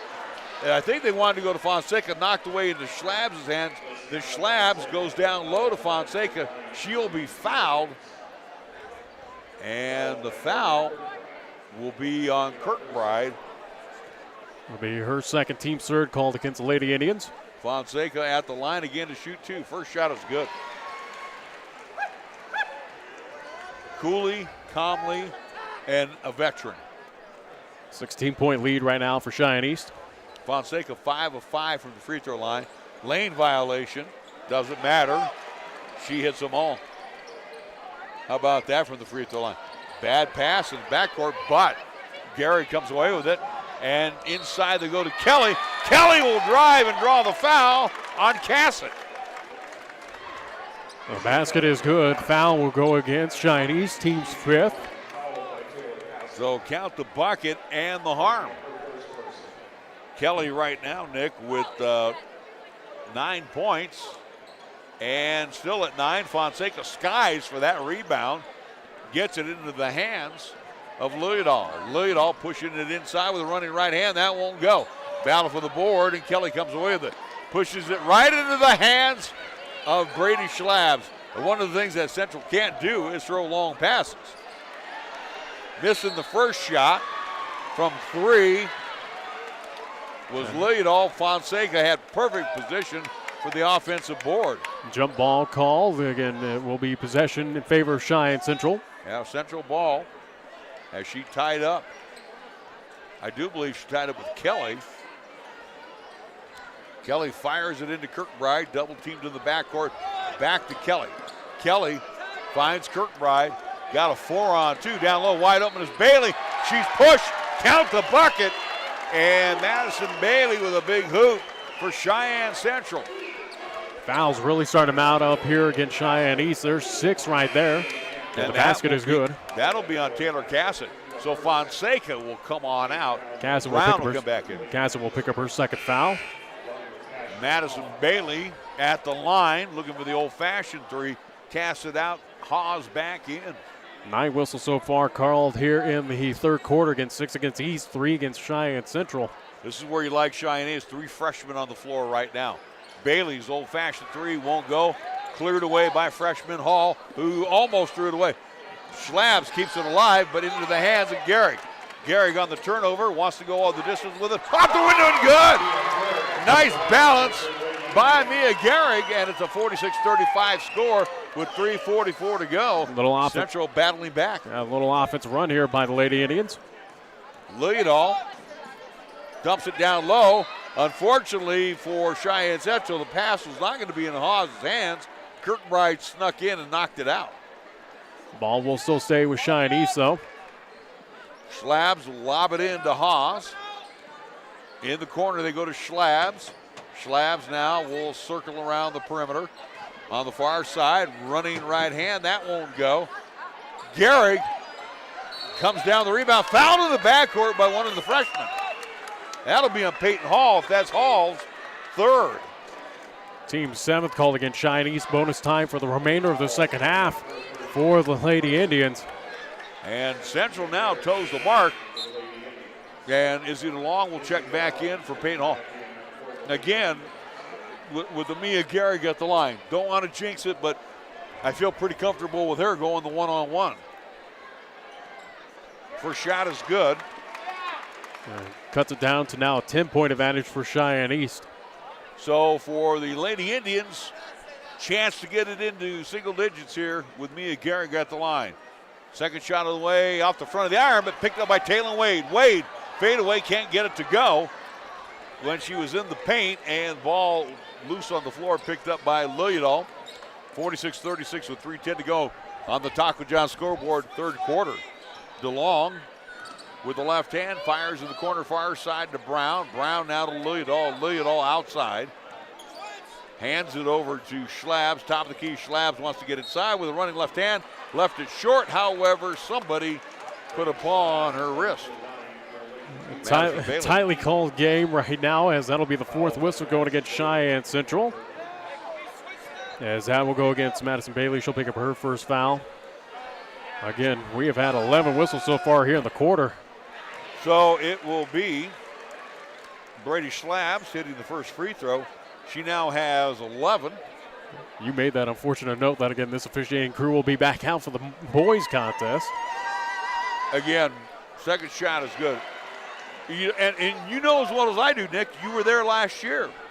State and regionals, a lot of it especially, it's going to be up north. They're going to let a lot of this go. Wade's jumper, short, rebound pulled down by the East High Lady Thunderbirds. They're on the run in transition. Now they'll slow it down. DeLong to Schlab. She backs it out near center court. Fonseca coming on the next horn to DeLong. DeLong wants to slither in. Throws one up, and how did that one go in? How did that one go in, Nick? With some magic behind it. And then Brown has picked up her third foul. As you'll hear, the Cheyenne East faithful can kind of step up their ire on that call. Eighth whistle going against Cheyenne East. Brown, as you mentioned, picking up her third. Jalen Wade will toe the mark a couple of times again for Cheyenne Central. Very tightly called second half so far by this crew. First shot is good. Very impressed, though, with the lady in free throw line. Hawes will come out. Brown will come on out. Cassett and Fonseca, the veterans. 13-point lead right now for Cheyenne East. Cheyenne East with their entire starting five out there now. Second shot of the way by Wade. That also is good. And a timeout called by Glenn Kirkbride. East 50, Central 38. Back after a 30-second timeout. You're listening to and watching High School Hoops on 1480 KRAE.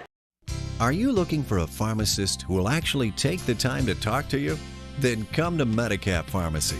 We're dedicated to healthcare only, which means we'll fill your prescription quickly, and then we'll make time to listen, answer your questions, explain your prescriptions, and tell you about possible drug interactions. Medicap Pharmacy will always make time for you. Medicap Pharmacy, 1947 Bluegrass Circle, next to Texas Roadhouse in Cheyenne. Or call 635-3712. Proietti along with Nick Proietti as we were commenting during the quick 30-second break. Way too tightly called. And especially again, compared to the first half where, again, teams are playing their same style, same intensity, and all of a sudden we're calling everything under the sun right now. It is taken away from this ball game, and again, it is into the regular season. And, yes, again, we kind of look back to, again, last week here at Story Gymnasium, whether it was East-South, Central-South. Again, officiating crews, there's definitely a discrepancy or an inconsistency of, again, what's a foul and what's not, or, again, kind of flows to those games. Well, and then also, too, think about this. You kind of alter your game. In the backcourt, Bailey comes away with the steal quickly into the hands of Kirkbride. Now that one, she's grabbed by Fonseca. So Fonseca will pick up her third. So the Towers right now starting to get into foul difficult. You got Hall with 3, Brown with 3, Fonseca now with 3. Kirkbride at the line to shoot 1-1. Team's ninth whistle against Cheyenne East.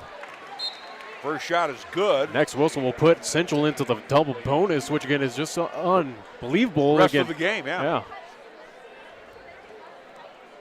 Kirkbride now with 4 points. And the lead is 10. So it's 50-40 in favor of Cheyenne East. 2:10 to go here in quarter number 3. Leodall pushing it up into the corner. They go to DeLong. DeLong on the near side. And again with the left hand, this time missing the shot, but gets a good bounce off the rim into her hands to Schlabs. Schlabs, Leodall, back to Schlabs near center court. Schlabs with the left hand, pulls up, sends it back out to DeLong with a running right hand. Good. So Izzy DeLong with 7 points. Wide open underneath is Kelly, and that one is good. Izzy Kelly somehow broke through and was wide open with $1:30 to go. It's 52-42 here in the third quarter. Leodall driving inside. Neither one was Kirkbride or Garrick leaving their feet as Leodall runs into them, and the foul will be on Kirkbride. Fifth whistle going against the Lady Indians. Kirkbride will pick up her third. Again, Lady Indians, Lady T-Birds all have players right now in foul trouble, foul difficulty. Leodall, who's been cashing in at the free throw line. Now 7 of 9 on the night as she converts on the first one. Second one also is perfect. Not too bad, 8 of 10, 80%. 54-42 as Gehrig on a bounce to Bailey. Bailey takes it inside, high off the window. Count the bucket, and they're going to call Cassett that she was not set. And Coach Wesley got immediately up trying to question this officiating crew on that call. And he may have an argument. So the basket is good. Foul will go against Cheyenne East. Their 10th double bonus for the remainder of this contest. Favor for Cheyenne Central. Wow. So Madison Bailey will get the bucket and the harm. And again, I can guarantee you these three guys on the floor will not be in Casper. I hope not. The next 2 weekends. Second, the old-fashioned three is good. The unfortunate thing is, again, if they're doing the boys contest again, boys are much faster, much stronger, again, more physical. What's going to happen then? Are they going to be able to keep up? Again, Lilliedal pushed and no bucket, even though it went in. This foul will be on. So Gehrig picking up the foul. She'll have to come off with her third. 6 whistle going against Cheyenne Central. Will there be any bodies on the floor? That's the question. You have to go to the freshman teams. Inbounds high on top. They go to Lilliedal. Lilliedal far side over to Schlabs. About 60 seconds to go here in the quarter. Again, 54-45 in favor of East. Lilliedal sneaks inside. That one does a 360 and in. And I mean, it went plop in. Lilliedal with a big, big hoop there for the East High Lady Thunderbirds, who are back up by 11. Kelly with the basketball. Fires it back and almost threw it away. Tracked down by Bailey right here in front of us. Bailey on top. Now will be between the loops. On a bounce over to Wade. Wade being guarded by Schlabs. Again, East has not stepped away from that man-on-man defense. Bailey drives and will travel with it as Bo Lilliedal steps in front of her and forces her to take an extra step. 20 seconds left. Another turnover by the Lady Indians. Chance here for Cheyenne East to take the final shot. Up by 11. Lilliedal with the basketball. Dishes it back to Schlabs. High off the window and good. And you know, you give Brady a little bit of that lane, she's going to take it and cash in quickly. And then Kelly walks with it. And it stopped the clock at 0.8 seconds. Cheyenne East with a chance to heave ho. Well, she's listening to the fans and kind of took her eye off the prize and took that extra step. So after 3 quarters, it's East 58, Central 45. Back after this 30-second timeout. You're listening to and watching High School Hoops on 1480 KRAE. Meridian Trust Federal Credit Union is now offering a simple way to help make your money work for you. Meridian Trust will now pay 4% interest on their Max Rewards free checking accounts with balances up to $25,000 per month. Get all the details at mymeridiantrust.com or stop by your local Meridian Trust branch with 3 locations in Cheyenne. 4349 East Lincoln Way, 1602 East Prairie Avenue, and downtown at 2223 Warren Avenue. Right now is the perfect time to become a Meridian Trust member. Meridian Trust Federal Credit Union, where your deposits are safely insured by the NCUA. Be sure to stop in today. Back to Story Gym, as you can see Nick across the way, even up in the low oxygen seats, they're starting to fill up right now, anticipating a boys game coming up after this one. We still have 8 minutes to go. A boys game that is just more for pride, for the rivalry's sake, but again, on paper, especially as now we shift our focus to the East Regional Tournament, really doesn't hold a whole lot of weight to it again, as East will be that number 1 seed out of the Southeast Quadrant. Central will be the number 2 seed out of the Southeast Quadrant. But yes, that is coming up immediately after this game wraps up. East basketball as we open up quarter number 4. Schlabs to Fonseca. She drops it back to Cassett. Cassett to Schlabs. Schlabs now to Lilliedal. Lilliedal bounces it down low. Fonseca. That one skimmed out on her. She gets her own rebound, puts it back, and will draw the foul on Kirkbride. Nice job by Fonseca. I really like watching her play basketball. Correct me if I'm wrong. Isn't she doing volleyball? I do believe on so. Her next movement. in collegiate athletics, right? Team seventh whistle going against the Cheyenne Central Lady Indians. Again, that foul as well, too, goes against Morgan Kirkbride, her fourth. 17 whistles here in the second half so far. Fonseca misses the free throw. Second shot on the way is good. And the lead is 24. East outscored Central last quarter, 22-21. Kirkbride drives and rushes the shot, but Bailey's there to pick it up. She rushes the shot, gets her own rebound back. That one burps out. Battle for the rebound ends up in the hands of DeLong, pushing it down quickly to Bo Leodol. And blocked, no. I'm going to say with a hack on that one, team's eighth called against Cheyenne Central. And is that going to be on Kelly? And we're going to get a technical. We've got a bench warning on Cheyenne Central. So they're going to call Kelly with the hack. And she'll pick up her fourth foul. Eighth whistle going against Cheyenne Central. First shot is good by Leodol. She has spent a lot of time at the free throw line. And again, both sides, again, for Coach Wesley and Coach Kirkbride, again, tempers are a little bit heightened here, again, just due to the fact of how tightly called this game has been, again, for the end of the regular season. Gillum will come on out, Temple back in. Leodol converts both free throws. So after missing her first two, Nick, Leodol is putting it to me. She's 10 of 10. Bailey for the three. That one rimmed out and right into the welcome. No, Cassett has it knocked away by Kirkbride. She sends it back to Temple from 15. That won't go. And the long arms of Fonseca comes down the rebound quickly on the outlet. They get it down court. Fonseca inside. She will take it off the glass and good. Does she really want to play volleyball? She's a hoopster. And a good one at that. Maybe she'll multi-sport athlete up on the collegiate level. Nice job by Wade. Waited for the traffic to go by. Hits the little 8-footer. And Cheyenne Central needs this victory to, again, put themselves in the driver's seat for that 2 seed. 63-47. Leodol for the three. Bang! That one right there is the knife in the heart. 66-47 advantage Cheyenne East.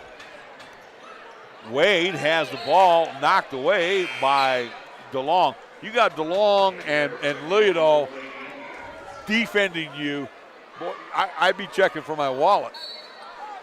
As well, a timeout called by Coach Kirkbride again. Keep it here as it's 66-47. Central down their final timeout here of this ball game. So for Cheyenne Central, and again, of all of the 4 teams here, Lady Indians had the most to lose out of this game. Well, and again, here's the unfortunate news as well, too. Again, a final over at Cheyenne South. How about this for the Lady Fighting Bison competing with Laramie, the Lady Plainsmen? Laramie gets the victory, however, 59-48. So Laramie Lady Plainsmen, again, gets the victory. Cheyenne Central, if they are to lose, again, puts them in that tie in the quadrant play. Right. And again, does come down to, I do believe, at least that coin flip according to Coach Kirkbride. So the Lady Plainsmen picking up that 11-point win tonight really makes it even that much more pressure for Cheyenne Central. Gehrig has the ball stripped away and ends up in the hands of Leodol. Leodol pushing it down quickly to DeLong. DeLong, Schlabs, down low they go to Fonseca. She's got the mismatch inside, misses the shot. Rebound pulled down by Wade, outlets it to who? The fans in the stands. To the East High student section over there. But I think it was last touched by the Lady Thunderbirds. And for Cheyenne Central, they'll have the ball back. Gehrig into the near court, bounces it over to Bailey, near side. Back on top, they go to Gehrig for three. That's off the front of the iron, no good. And you got to take some chances.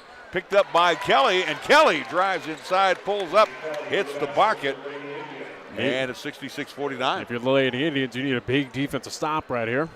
You need about 4 of them in a row. Schlabs, Leodol on the angle.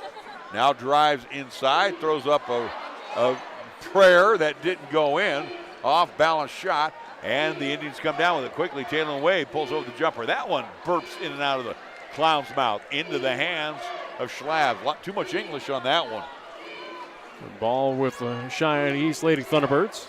5 minutes to go in the game on the Taco John scoreboard. Cheyenne East looking for their 18th victory here to end the regular season. Lilliedall with a Steph Curry three. That is no good. Long rebound comes out to Kelly. Kelly loses the basketball right into the hands of DeLong thanks to Lilliedall. DeLong, Schlabs, now to Lilliedall. She'll drive along the baseline, kick it back out to Schlabs. Fonseca inside, mismatch, and up the window and good. And plays just like that might have solidified Cheyenne East picking up the victory here, the sweep. And again, going unbeaten here in the Southeast Quadrant this season. Wade's jumper, that's good. You know what's been actually weird? Haven't had a whistle in a while. You say that. Don't worry. There's still 4:10 to go here in this ball game. Man, I was being facetious There's about been 18 so far in this half. Lilliedall hands it over to Cassett. Cassett, and there we go. There's one right there, as that'll be the 9th whistle going against Cheyenne Central. Is that going to be on Taylor Wade? So Wade picks up her second personal. It will send Cassett to the line. Taylor has yet to score for the Lady T-Birds. Shooting 2 times, first shot, no good. A rare miss for the East High Lady Thunderbirds. Again, the East, I was going to say very quickly, the East Regional Tournament again starting up next Thursday up in Casper and Natrona County. Again, double elimination format as well, too, in that regional tournament. Hall back in. Second shot by Cassett is good, so she's in the scoring book with her point. We'll have a sub in for Cheyenne East. Jade Brown, talk about awesome twin towers out there right now. You get Hawes out there, but that would be even more shocking to see. And I think we've seen it once or twice this season. Under 4 minutes to go here in this ball game. 69-51. Temple found herself wide open, but breathing down her neck was Fonseca. She misses the shot. Rebound pulled down by Fonseca to Lilliedall. Hall loses the handle. Her pocket was picked. Quickly, Wade. Bailey off the window and good. Madison Bailey. She's got some speed and she flew down the court. Kisses it off the window. Lady Indians still fighting in this ball game. 69-53. Hall inside. Where's the defense? Again. And that was easy money. That was as wide as the Grand Canyon, that opening. Quickly down court comes Cheyenne Central. They lose it out, and it will be. And defense, again, going back to that previous offensive play by Cheyenne East for Central. Again, that defense fell asleep. There was nobody in the paint. Yeah, not sure what happened on the miscommunication there. Backcourt pressure. Fonseca to Lilliedall, and a long lead for Hall. And that one will go out near the doors. 3:08 left to go in the game. It's 71-53. And Central trying to squeeze every second they can out of this game as Gehrig puts it into the near court. Lob down low for Bailey, in and out of her hand. She'll have to reload, steps back for a tray. Bang! Madison Bailey with the three. 71-56. Lilliedall with Hawes is on the floor. She is wide open. She got past Wade and kisses it off the glass easily. Again, the inside, the paint has just been dominated by Cheyenne East tonight. Oh, they have punished Cheyenne Central defensively tonight. Fonseca, Hawes, and Brown. Gehrig, little fade away from about 10, can't get a go. Rebound comes out to Wade, blocked by Brown. Inside, Bailey alters her shot thanks to Brown, and Brown comes down with the rebound with 2:15 to go. Schlabs loses the handle momentarily, gets it over the timeline, finds Hall. Hall down low to Haas. Haas kicks it over to Schlabs in the corner for the bucket, and that was a long jumper. It wasn't three-point land, though. Temple with a pump fake gets past Haas, and then the reach-in will be on Peyton Hall, who has picked up her fourth. I get double bonus already for Cheyenne Central here. Stops the clock at 1:48 to go here in this ball game. Again, Lady Indians with a loss will drop to 12-8 here overall in the regular season. Cheyenne East will move to 18-2 overall. Temple will head to the line to shoot 2. First shot is no good. So we'll see Booth back in. We'll see probably the last of Lillidahl tonight. We'll also see Gillum back in for Cheyenne Central. Temple, knuckleball, good. Cheyenne East, again, the defending 4A state champions 2 times in a row, looking to again add a third here. Again, they start their conquest next Thursday. Down low, and again, no defense and easy money for Jade Brown. Making a 20-point lead for Cheyenne East. 77-57, a lot of points for the Lady Thunderbirds. Here's Temple for a long-range 3. Bang!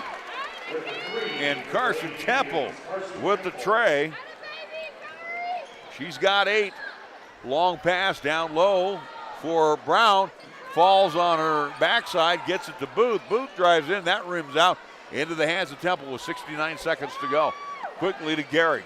Gehrig works on DeLong, puts on the brakes, fires it back out to Temple. Temple pump fakes, takes it inside with a running right hand, draws the foul either on Haas or Brown. Boom. That'll be, what, the 12th whistle now going to get to Cheyenne East. Still double bonus. Cashlyn Haas will pick up the foul. Temple shooting 2 times. First shot, no good. Free throws, again, were pretty stellar in the first half, where Cheyenne Central have been kind of a little off the mark here in the second. Gehrig will come on out. Ava Newton back in. Kirkbride also checking out. See who came in for her. Second shot is also good for Carson Temple. Do believe, again, matchups potentially in the East Regional Tournament for Cheyenne East will be against Natrona County, and for Cheyenne Central, if they are the 3 seed, should take on Campbell County. Boo with the basketball into Hall's hands. Hall with the right hand. She wants to drive, has it stripped away by Newton and out, and back to Cheyenne Central. With 38.8 seconds to go, as Cheyenne East, again, will get the sweep. So for Cheyenne Central, again, they await a coin flip to see where they're going to be at. Temple inside, fires it down low to Gillum, and draws the foul down low. Foul will be on Peyton Hall. That should be 5. That'll be her 4th. 4th? At least according to the board here. And it will send Gillum to the line, Ella Gillum. First shot is good. Ella with 5 points off the bench. Second shot, forthcoming. That one is no good, and battle for the rebound. Last touch by Brown and out with 26 seconds to go. East 77, Central 62. And immediately after this game wraps up, again, boys action, East Central. Newton to Kelly, flipping it on back. Now they'll get it into the hands of Temple. Temple pull-up jumper, that one won't go. Battle for the rebound, and Gillum will put it back, and good. Count the basket, it's good. Central fighting down to the wire here with 14.7 seconds to go. The foul will be on Hall, this time her 5th. 13-point lead now for Cheyenne East. Hall fouls out with a half dozen tonight, and we'll see Kay Fonseca come on in, the sophomore, 5'8" sophomore. Shot on the way by Gillum for the old-fashioned 3. It hits the mark. And it will be DeLong losing it in the backcourt. Ends up in the hands of Kelly. Kelly off the window and good. Izzy Kelly with the easy bucket. 10-point lead now for Cheyenne East, but that's going to be ball game. Fonseca will hold it. Ball game. East wins 77-67.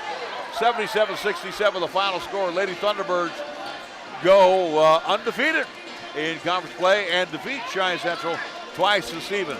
Again, East 77, Central 67. We'll be back after a 2-minute timeout. A 2-minute timeout you're listening to and watching High School Hoops on 1480 KRAE. If you own a home or property, you have at some time experienced a systems failure, always at the worst possible time. If that happens to you, just call Merritt Plumbing and Heating at 638-0749. Randy Merritt has over 35 years experience of plumbing and heating service. Merritt Plumbing and Heating and their entire crew have one mission: to provide homeowners and businesses throughout Southeast Wyoming with reliable, affordable, and honest services. For plumbing and heating, commit this name to memory: Merritt Plumbing and Heating. Online at merrittplumbingandheating.com.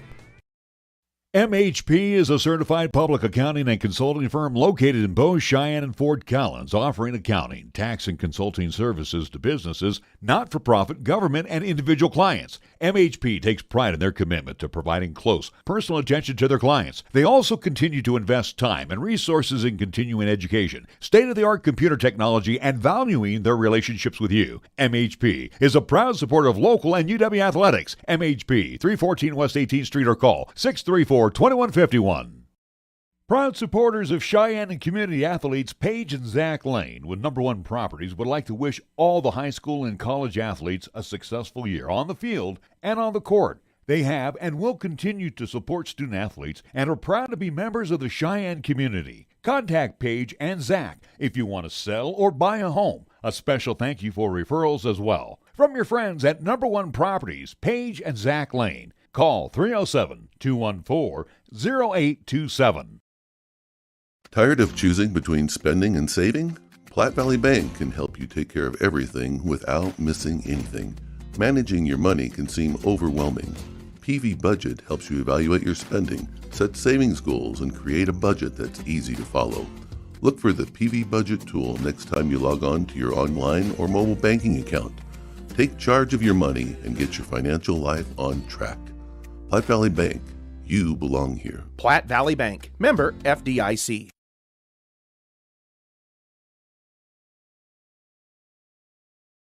Welcome you back to Story Gym. Again, this is going to be loud, it's going to be raucous, and neither team really has to worry about things. Again, their fates are already set, 1 and 2. You're just trying to stay healthy, especially if you're Cheyenne Central, where the Indians dealing with a lot of injuries, again, and a lot of sickness as well. Again, if you're the Indians, you're just trying to come out of this, again, with a victory, but also to unscathed. So, again, see how this game gets played out between at least Cheyenne Central Indians. It's East Central. You know it as well as I do, Nick. But again, you want to be healthy. Again, Coach Safer kind of alluded to, again, you're looking at the grander picture, which again is next Thursday, starting up in the East Regional Tournament. So again, you're looking at postseason play, or again, you already know you're the 2 seed. East is the number 1 seed. So we'll see. Again, obviously these teams want to get this victory, but see if again a lot of bench play gets action here for both sides today.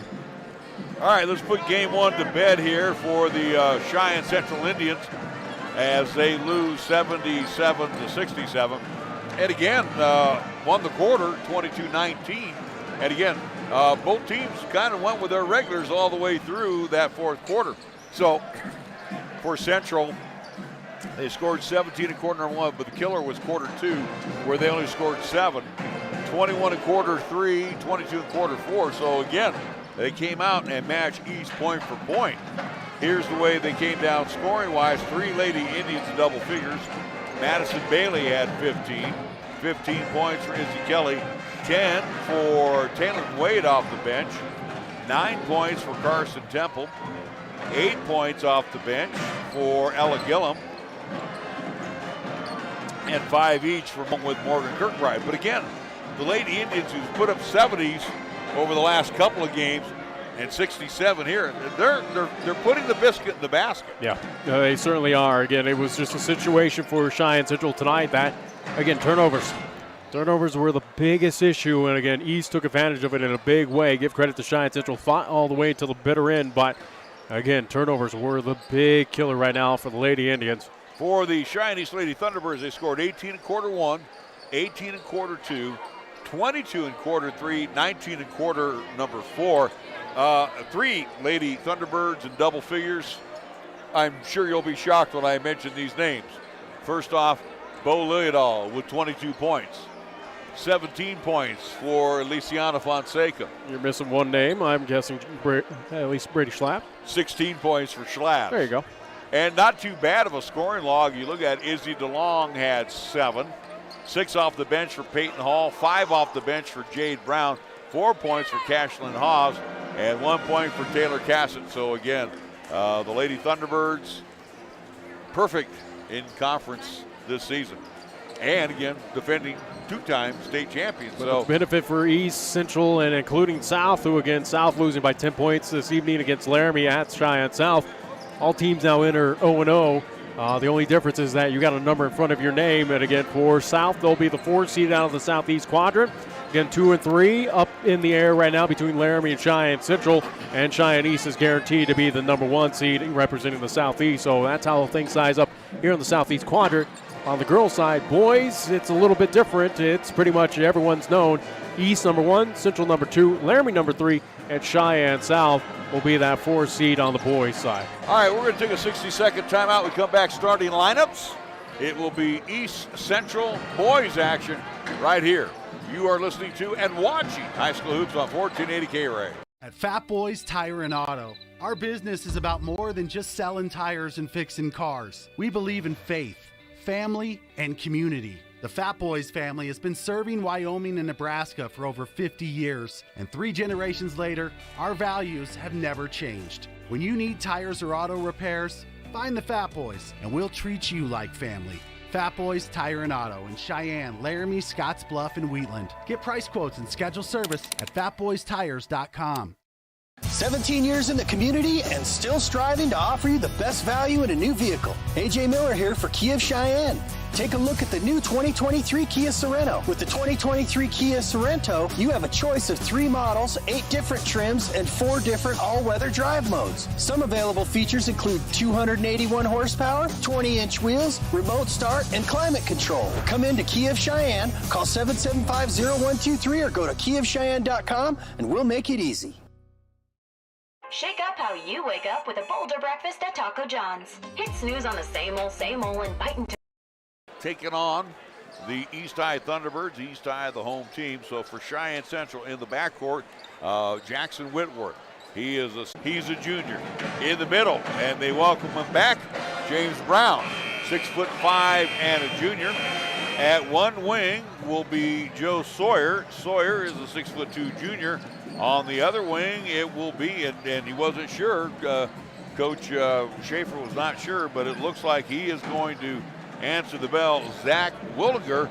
Williger is a 6'2" senior, so it will be Whitworth, Sawyer, Shumway, Williger, and Brown for the Indians. For the Indians coming into this contest, the number 5 team in the Class 4A, WHSAA Preps media and coaches poll. Again, they sit firmly in that 2 seed representing the Southeast quadrant. And we do want to mention too, for Jim Schaefer, his Indians getting a little healthier. It's nice to see Chase Tallich back, but also too what we saw last week was the emergence of one Bronson Collier. Yeah, he's been part of the varsity. We haven't really called his name a lot, but all of a sudden when the injuries came about, he stepped up, and so right now that just adds another 6'4" guy to the mix for Cheyenne Central. But again, how long are these pieces going to play for Cheyenne Central again with the lingering injuries and again the sickness as well too? Again, how much minutes will some of these key pieces have out there on the floor? I don't have a lot of answers for you. Well, again, only time will tell, but I have a feeling that, again, especially for James Brown and a few others, that, again, not saying they're going to play for only a quarter, but it's going to be limited time. Yeah. For the Cheyenne East Thunderbirds, let's get to their starters, Nick. In the backcourt will be Garrett Schlabs. He's a 6' senior. He'll be joined by Drew Jackson. He's a 6' junior. In the middle will be Kaiser Jolly. He's 6'6", a senior. At one wing will be Cam Hayes. He's a 6'3" junior. And Nathan Marich at the other wing. He's 6'1". He's also a junior. Schlabs, Marich, Jackson, Hayes, and Kaiser Jolly for head coach Rusty Horsley. One of the nice things about today's game, and just real quick, one of the nice things about today's game, it's still East Central. It certainly is, and again, it has that atmosphere here. Again, as Story Gym is packed to the gills here. Shining, as you mentioned, again, coming into this contest, number 1 team in Class 4A, according to the Wild Preps poll. They are 18-2. They are your number 1 seed out of the Southeast quadrant, heading into the East Regional. Again, 18-2 Cheyenne Thunderbirds. They're looking for, again, to go unbeaten and, again, get the series sweep against the Cheyenne Central Indians. Again, last time we saw these two teams in action here at Story Gymnasium, it was a last-second three-pointer attempt by Sammy Shumway to tie up the ball game. Immediately, at least gets the foul called against him. It was a free throw that allowed Cheyenne to pick up the victory. All right, as we get ready for game 2, the Eastside Thunderbirds in their home white uniforms, powder blue numerals with the black outline. Cheyenne Central in the travel red with the white numerals and the black outline. Central across the front. And again, we are going to have yet another national anthem celebration. So what we're going to do, we're going to pause for 2 minutes, a 2-minute break. You are listening to and watching high school basketball right here on 1480 KRAE. Shake up how you wake up with a bolder breakfast at Taco John's. Hit snooze on the same old, and bite into crispy potato olays, bacon, and nacho cheese. It's always a good day for nacho cheese. Get 2 meat and potato breakfast burritos for just $6, only at Taco John's.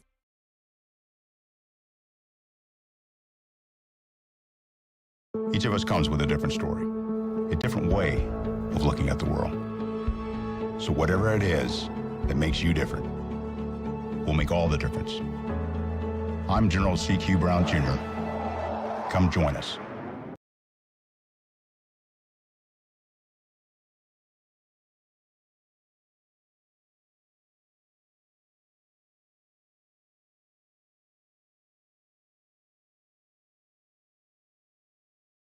Suddenly it's all so clear with Gill Windows. Your home deserves the very best, that's what we give to you. When it comes to vinyl windows, no need to be confused. We manufacture in Wyoming, build them all right here. 'Cause we know the climate, suddenly it's all so clear with Gill Windows.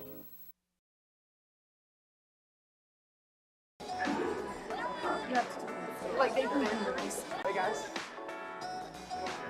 He's not wearing anything. What?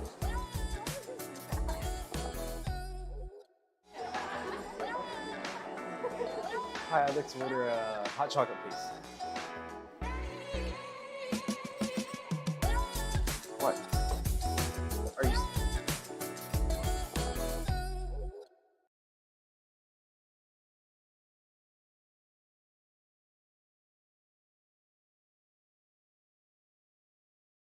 Back to Story Gym. Nick, the starting lineup's being introduced right now. So, again, as we saw with this crew in the game 1 where they called everything tight, this is going to be so high energy. We've seen both of these teams. They just literally fly up and down the floor. They battle inside. I mean, how many whistles are we going to get called in this game? How much time do we have in this? I mean, let's be honest. Again, I kind of brought that up, where, again, we know in the boys' contest it's going to be a lot faster, a lot stronger, a lot more physical. If it was already tightly close, at least called in that girls' contest, can't imagine that again. We're going to see significant slowdown here in the boys' contest. But who knows? Hopefully the officiating crew realizes the situation that they're coming into with East versus Central, and again, allow these teams to dictate, again, this ball game, as we saw about again, a couple weekends ago, even though, again, a foul at the last second did decide the end of that ball game. So and there shouldn't be any pressure on these guys because, again, East Central already are solidified in their positioning in the conference. All this is for pride. This is for momentum, for, again, the rivalry's sake. Yeah, again, for the trophy. That is the plain and simple situation for this contest. Is, again, it's, again, postseason play. Is there a lot riding on it? No. Both teams know what's going on. It's more so for the pride's sake, and again, for, again, at least fans, parents, players here in attendance. And we got a packed house here tonight. Yes, there are some empty seats around, but for the most part, like Jim Schaefer said, this thing holds about 4,500 people in here, and we're sitting pretty close to about $4,000. Tap is up and into the hands of Cheyenne Central. Shumway will be attacking, along with the Indians attacking the zone to our right. Shumway with the left hand on the far side. Shumway being guarded by Jackson, now to Brown on top. Brown drives past and good. He had the step on Schlabs. He'll put it up and in quickly. Here comes the Cheyenne East Thunderbirds. Mirich to Jackson. Jackson flips it back to Schlabs right in front of us. Now Schlabs will head over to the other side. Less enemies over there on that east side. To Mirich as they do a little weave. Get it into the hands of Jackson. Jackson's jumper no good. Rebound pulled down by Whitworth. And he'll give it off to Shumway. Shumway trying to get past Jackson. That's cut off. On top they go to Whitworth. Whitworth wanted to get the three. That couldn't get launched. Into the hands of Shumway. Shumway looked like he took an extra step to Wildinger. In the corner back over to Shumway. We've played about 1 minute and 10 seconds thus far. Central leads 2-0. Wildinger on top to Whitworth. Whitworth far side, or the near side. Shumway, and then tried to force it into Wildinger, and nobody touched it. Last touch by Shumway. Similar to the girls' contest here in the boys, getting 8-minute quarters, no shot clock. Again, as Cheyenne East trails. Schlabs into the near court. Schlabs. Inside they go to Hayes. Hayes 15-footer, good. I think Hayes was surprised he was wide open for that shot. He drilled it. Bad pass that's knocked away by Hayes, but Sawyer tracks it down to the backcourt. Sawyer on Hayes. Baseline jumper, good. So Joe Sawyer hitting the bucket. Makes it 4-2. Similar as we saw in the girls' contest, back and forth early on. Here we go. This one would probably have more relevancy of going back and forth throughout the contest. Jackson on the far side finds Schlabs on the wing. On top they go to Jolly. Jolly in the corner now to Mirich. He squares for the three. That one won't go. Rebound pulled down by Schlabs, loose on the floor, and it'll be a jump ball, and it'll be out to Cheyenne Central. Check that, Cheyenne East. Central on the opening tap. So Schlabs right of the cylinder. Taps the basketball, flips it in to Hayes. Hayes over to Jackson. Jackson near center court. We'll swing it around to the far side. Staying outside the arc. Hands it over to Mirich. Mirich flips it back.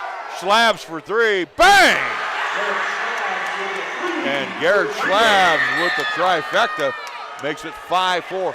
And then gonna have a carry. Palming carrying the basketball was Sammy Shumway. A rare. Welcome to this crew, Sammy. Yeah, a rare call against Sammy Shumway, but either way, it's going to be ball out to Cheyenne East. So it will be Mirich loading it up, firing it into Schlabs with 5:15 to go here in the quarter. Schlabs, Jackson. Jackson tried to get along the baseline, and then we're going to get a hand check on Shumway. As that is our first foul called against Cheyenne Central. Shumway will pick up the first foul. So with 5:08 to go here in the quarter, inbounds will come to Jolly. Jolly over Brown, puts it up and in. How about East now with a 7-4 lead? Kaiser Jolly going to be a key factor here in tonight's ball game for Cheyenne East. Sawyer bumped into by Hayes, gets the shot off, misses it. Jolly clears it away. To Mirich, now to Jackson. Jackson, right hand, banks it off the window from 14. Again, last time we saw this Indians team was this past Saturday against Cheyenne South, where they went on that unbelievable, 33-0 run to start out that ball game. Brown inside, he does not have the soft touch, and Jolly comes down with it. Jolly quickly to Jackson. Jackson in the corner. Down low, they go to Jackson. Back to Schlabs. Schlabs drives along the baseline. Kicks it out to Hayes for three. That won't go. Long rebound. Ends up in the hands of Wildinger.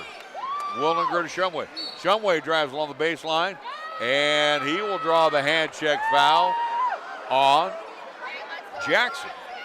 He'll pick up his first foul. Team's first called against Cheyenne East. So Mason Tafoya will come on in, the 6-foot junior. He'll come in for Whitworth. We'll see Bronson Collier come in for Zach Wildinger. Bronson Collier, who had a heck of a game against Cheyenne South past Saturday. He's about 6'4". Inbounds will come to Brown. Wildinger has been kind of battling a bug. And you could tell he looked a little lethargic as he came out. Shumway misses the shot. Marriage comes down with it quickly into the hands of Jackson, and he carries it. Again, we have seen probably, one carry call this entire season. We've got 2 here so far in the first quarter. Interesting. So backcourt pressure applied by the T-Birds. Shumway looking for some help. He gets it from Sawyer. Sawyer over to Tafoya. Tafoya on the near side. Fires over to the far side. He gets Brown. Brown drives. Reverse layup, good. Cheyenne Central definitely missing that guy. 9-6 our score. Schlabs whistle before any activity. And again, another arm that was tapped, this time by Collier. Second whistle called against Cheyenne Central. Collier will pick up his first foul. So it will be Schlabs bouncing it into Hayes. Hayes, near side, far side now. He'll throw it over to Jackson. Jackson looks over to Rusty Horsley with 3:30 to go here in the quarter. East leads 9-6. Jackson with the left hand. He drives in, dumps it down low to Jolly. Jolly shot well short. He had about 5 Indians in his face. Quickly, Shumway pitches it over to Sawyer. Sawyer posting on Hayes, tried to bank it home, couldn't get it to go. Battle for the rebound between Brown and it looked like Jolly. Last touch by Brown. So Cheyenne for East basketball. Yep. Go ahead. I was going to say Cheyenne East basketball with 3:04 to go here in the first quarter. We'll see Joey Rail come in. He's a senior, 5'10". We'll also see Brendan Bowman come in. Bowman is a 6-footer. He's really stepped up his game. Bowman into the hands of Schlabs. His pass is tipped, but right into the hands of Jolly. Jolly down low, battles with Collier, and puts it off the window and good. 11-6 our score, 2:40 to go here in the first quarter. Lob down low for Brown. Brown triple team, puts it up, draws the foul. Who's it going to be on? It might be on Schlabs. Second whistle going against the Eastside Thunderbirds. Schlabs will pick up the foul. His first. Bowman, a junior. Rail, the senior. We'll also see Whitworth come back in. Marcus Dehoff will see his first action after playing quite a bit in the junior varsity game. So Brown will be at the line to shoot 2. First shot, no good. I do want to mention score update at halftime down at Fort Collins at Moby. CSU Rams leading by 10 points over the Wyoming Cowboys, 40-30. I do believe Jeff Linder's still away from that contest, again dealing with a family health issue. Second shot is good. Brown will come on out. Marcus Dehoff, 6'1", junior in. So Collier and Sawyer are the tallest cats out there right now for Cheyenne Central. Hard to believe that it's postseason time, whether it's high school, Mountain West Conference Tournament in Las Vegas upcoming soon. Well, think about it. Wednesday is already March. What does that mean? March Madness, huh? Schlabs flips it back to Rail. Rail throws it away. I think Bowman was going in. Rail flipped it out. So on the turnover, it will be Cheyenne Central basketball. Only down by 4. It's 11-7. So Central Sawyer, slow to get it across the timeline here. Yeah. Sawyer looking back. Gets it on the high block to get it to Tafoya. And then we're going to get a push foul. Who's it going to be on? Third whistle going against Cheyenne East. No, it's going to be on Central. Wow. It's going to be an illegal screen on Tafoya. So change that. Instead, it'll be the third foul going against the Indians. And Jim Schaefer gets up and he wants an explanation. Schaefer not too happy with the explanation. Mirich on top. Jolly, he'll square for the 3. That one misses off the back of the iron. Rebound pulled down by Tafoya. Tafoya gets it down quickly into the near court for Whitworth. And a bounce pass to Sawyer, who finishes it off. And Sawyer has 4. Nice assist from Whitworth. And it's 11-9 score. Rail to Bowman. Bowman far side over to Mirich. Mirich has gone the whole way here in the quarter. Now to Rail. Rail with the left hand flips it back to Bowman. Again, staying outside the arc. Now to Schlabs for 3. Bang! And Garrett Schlabs with a pair of trays here in the quarter. 14-9. Sawyer on top to Whitworth for three. That one misses the mark. But the ball kept alive by Bowman into the hands of Schlabs. Now to Merich, and threw it just a little long and hard for Merich. Clock stop, minute 07 here to go in the first quarter, which again has been just high octane as we anticipated. So Hayes will come back in. He'll check in for Jolly. Sawyer kind of taking over at the point right now with Shumway sitting down. Sawyer finds Whitworth. Whitworth to Dehoff, back to Jackson. Inside they go to Sawyer. Sawyer takes a drive. Tried an underhand one up, couldn't get it to go. Gets the rebound, no, could not get the handle of the basketball. And James Brown will come back in. He'll come in for Collier. And make note as well, too, regarding Jackson Whitworth. Again, when we talked with Jim Schaefer earlier this week on the Pro Show, he mentioned that Jackson Whitworth dealing with the same bug as that's kind of going around through the Indians, but good to see that he's feeling a lot better. Schlabs on the far side. Now to Rail. Rail near center court. Being guarded by Dehoff against Central. Man-on-man defense. Schlabs. He wants to get inside and then sends it back out to Rail where they're burning some clock. Setting it up for one shot. Rail. And then we're going to get a hand check push on Dehoff. Team's fourth called against the Central High Indians. Again, we know from this officiating crew it's going to be tightly called. Yeah. Obviously, the guys weren't watching the ladies' game, huh? Inbounds will come to Jackson. So Jackson, with about 9 seconds to go, gets it high on top to Hayes, back to Schlabs. Schlabs finds Bowman. Bowman now to Jackson. Jackson pulls up, long-range three. Bang! Drew Jackson with the tray. It's 17-9 after 1 quarter of play. We'll be back after a 30-second timeout. You're listening to and watching High School Hoops on 1480 KRAE. She shoots, she scores. It's nothing but net. For your family dinner tonight at Two Doors Down. Two Doors Down is perfect for the active family with an expanded menu featuring Cheyenne's favorite gourmet burgers served with bottomless fries to your favorite platters, pastas, pizzas, salads, a full kids menu, and much, much more. It's Two Doors Down. For a complete menu and specials, go to twodoorsdown.net. Two Doors Down, 118 East 17th Street. Flippin' great burgers since 2009.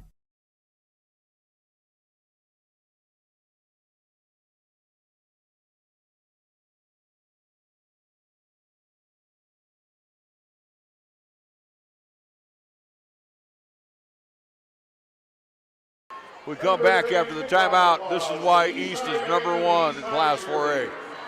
Cool, calm, collected Drew Jackson banging home a tray as the horn sounds. And again, with that huge three-pointer made, again, it makes it now 17-9 advantage Cheyenne East. Again, you can tell that both teams, again, it has that playoff atmosphere here at Story Gymnasium. Both of these want this final victory. Again, it's kind of momentum and confidence on their side heading into, again, next week for the East Regional Tournament. East will have come back with their starting 5. It'll be Woolninger, Shumway, Whitworth, Tafoya, and Brown to open up quarter number 2. East leads by 8, 17-9. And outside shooting, 2 Garrett Schlabs trays, a Drew Jackson tray. Kind of the difference right now. Make note, only 6 whistles called in that first quarter. Again, 4 against Central, 2 against East. Central basketball, Shumway double team on a bounce over to Tafoya. Back to Shumway near center court. Shumway draws the double team, dishes it down low to Willinger, puts it up and in. Wow, nice job by Sammy Shumway, and Willinger finishing it off. Schlabs near center court, high block. They get it over to Jolly. Jolly now to Merich. Merich in the corner. They go to Jackson, and another bang. Drew Jackson with the tray. With the hot hand. Holy cow! Making a 9-point lead. Yeah, 20-11. Shumway finds Whitworth on the near side. Again, staying outside now. Whitworth will fire it over to the far side to Shumway. Again, staying well beyond the arc. High on top, they go to Wildinger. Wildinger leans in, trying to do a reverse layup. Brown comes in for the loose ball and climbed on the back of Mirich. As James will pick up that foul. Team's 5th called against Cheyenne Central. For James, it'll be his 1st. And we'll have a timeout called by Coach Schaefer. So Schaefer wants a timeout, finally gets it with 6:55 to go until halftime. It's East 20, Central 11. Back after this 30-second timeout you're listening to and watching High School Hoops on 1480 KRAE.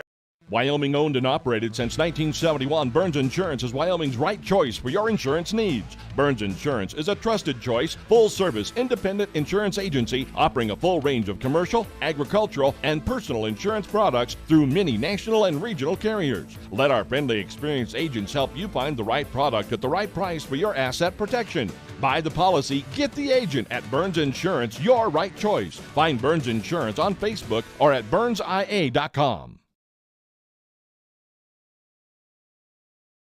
Jim Schaefer got his timeout. Also got back in the lineup Joe Sawyer. So it's Schlabs bringing it over the timeline. Far side to Mirich, back to Schlabs. Schlabs with the left hand to the right hand. Now gives it back to Mirich, back to Schlabs.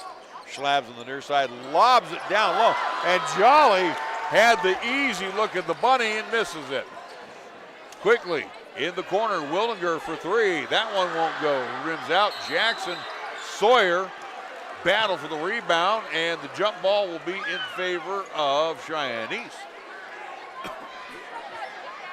6:28 to go here before half. Again, 9-point advantage for Cheyenne East. Cheyenne East with the basketball. Hold there and got a whistle.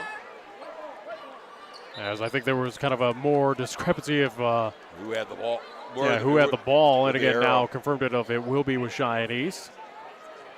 Probably should have figured that out before at least you got play underway. Schlabs slows things down as he brings it over the timeline. Little give and go with Jackson blocked from behind. No! Wildinger thought he got ball. The official said it was arm, and Zach picks up his first. 6 whistle going against Cheyenne Central. Schlabs will go to the line. He'll shoot a pair. First shot on the way is good. So for Garrett, he now has 7. Largest lead for either team, up to 10 right now for Cheyenne East. 21-11 our score. Second shot is no good as well, but Jolly comes down with the board to Hayes, now to Jackson. Jackson back to Hayes. Now to Schlabs. He'll slow it down, reload the offense. Holy cow. The lead is starting to get away from Cheyenne Central. In the corner, Hayes wide open for 3. Bang! Thunderbirds starting to become a little unconscious from the land of 3. Another big one. 24-11 our score. Again, hitting that from the JUCO stripe, it seemed like. Sawyer fires it back out to Shumway. Shumway to Wildinger. Back over to Sawyer. Sawyer gets past Hayes and then fouled from behind. I think Jackson might have reached in. I think this is going to be on. No, they're going to. Yeah, it is going to be on Drew. Third whistle going against Cheyenne East. So his second. As I mentioned JUCO earlier, I do believe LCCC on the road. Coming up tomorrow on the road in Torrington, taking on Eastern Wyoming College. Sawyer, yeah, they'll be up in Torrington now. First shot is no good by Sawyer. I think the next home contest, the final home contest, will be coming up next Tuesday here at Story Gym, as Northwest College will come on down to take on LCCC. Sophomore night. Yep. Be there, aloha. First shot, no good by Sawyer. Second shot on the way is good. Bowman back on the floor now for Jackson. Mirich to the backcourt, facing some pressure. Gives it off to Schlabs. And Schlabs now at the point. Schlabs on the angle. Now driving inside. Fires a pass out to Hayes. In the corner, they go to Bowman. Bowman back to Jolly. Jolly trying to lean in on Brown. Brown won't give an inch. He'll send it back out to Bowman, now to Schlabs. The East will just reset. Yeah. East in no hurry. Got to get the benefit of no shot clock. Yeah. Bowman to Schlabs, back to Schlabs on the wing. Schlabs inside, kicks in the corner. Hayes wide open for the three. That won't go. And Sky for the rebound. Coming down with it is Brown to Shumway. Shumway to Wildinger. Wildinger back out to Shumway. Shumway now to Wildinger. Wildinger driving along the baseline. That's cut off. And then he loses the basketball out. Tafoya will come in for Whitworth with 4:41 to go here in the first half. See an attendance manager, head coach Ty Lane of Cheyenne Post 6, thinking about that. Again, baseball just around the corner here. And a couple Post 6 athletes here, part of both teams. Yeah, and including one that's on the DL right now, or the IL, huh? Bowman pulls up. His little 7-footer is good from the corner. Nice job by Bowman. Yeah, but timeout called by Coach Schaefer. 4:21 to go. East 26, Central 12. Back after this 30-second timeout. You're listening to and watching High School Hoops on 1480 KRAE. 30 years of service and care for Cheyenne and the surrounding area continues at Cheyenne Auto Repair and Service. Hi, this is Larry Proietti for cars in downtown Cheyenne. This is the only place I take my vehicle for service, be it just an oil change, timing belt, checking on my heating and air conditioning unit, and even to replace a burnt-out brake light bulb or worn-out windshield wipers. John and his staff are there to take care of most minor repairs. John is even a TechNet professional. What does that mean to you? He's one of the best when it comes to servicing your car or truck. Check out TechNetProfessional.com today. Open Monday through Friday at 604 West Lincoln Way or call Cheyenne Auto Repair and Service for an appointment at 632-0498. Nick Proietti, courtside. Central right now in jeopardy getting swept here tonight. Swept in the season series for both boys and girls. Right now they're just not in sync, and they're not hitting from the outside as well. They're trying to work everything inside. Have you noticed that? Tafoya over to Wildinger near side. Well, again, give credit to the East High defense. We've seen this plenty of that. Again, they just deny that entry. Tafoya flies in, puts it off the glass, and good. And I say that, and Cheyenne Central finds an open lane. Schlabs. No look pass to Hayes in the corner near side. Almost had his pocket picked. Back to Marriage, who's checked back in. And we're kind of seeing that out of Cheyenne Central, denying anything easy on the inside, but East is taking advantage of, again, some hot three-point shooting. Marriage, Hayes, Bowman. Now Schlabs for three. Bang! Holy moly! He is hot from the outside, and he's got it shutting everybody down because we're on the Central side right here. And I mean, they're like, their jaws are dropping. A little quiet student section behind us. Brown for three. That one was in, out. Sawyer comes down the rebound, Wilner comes down the rebound. Can't get it to put back. And it will be on Jolly, the foul. Team's fourth called against Cheyenne East. Jolly will pick up his first. Zach Willinger struggling. Again, has that injury all season long, the ankle. First shot is no good. Joey Rail will come in for Schlabs. And I'm sure Central fans will be, no, he's going to come in for Marriage. Cheyenne Central from the free throw stripe this season. Again, have been a little up and down, a little inconsistent. So Wildinger got a little bit healthy, I do believe, against Cheyenne South, though. Second shot. That one is no good as well. And cleared away by Jolly. Jolly to Schlabs. East again in no rush. Over to Bowman as they put it in the near court. Schlabs' pass is tipped away and then taken away by Sawyer. Sawyer over to Shumway in the corner for three. That one's an air ball. He'll hear it. That's the East faceable across the way. Quickly down court, Schlabs trying to force a pass down low for Hayes. It's taken away by Shumway. Here comes Central on the run. A bounce inside. Sawyer pulls up. Good. Joe Sawyer hitting from short range as he got free in the paint. 29-16 our score with 2:30 to go. Collier will come in on the next horn. Schlabs on top, no look pass in the corner to Jolly, and then threw a high pass to Hayes. Hayes caught it and then took a step before putting the ball down. Marriage will come in for Jolly, and East gets smaller. One of a few turnovers called against Giant East here in the first half.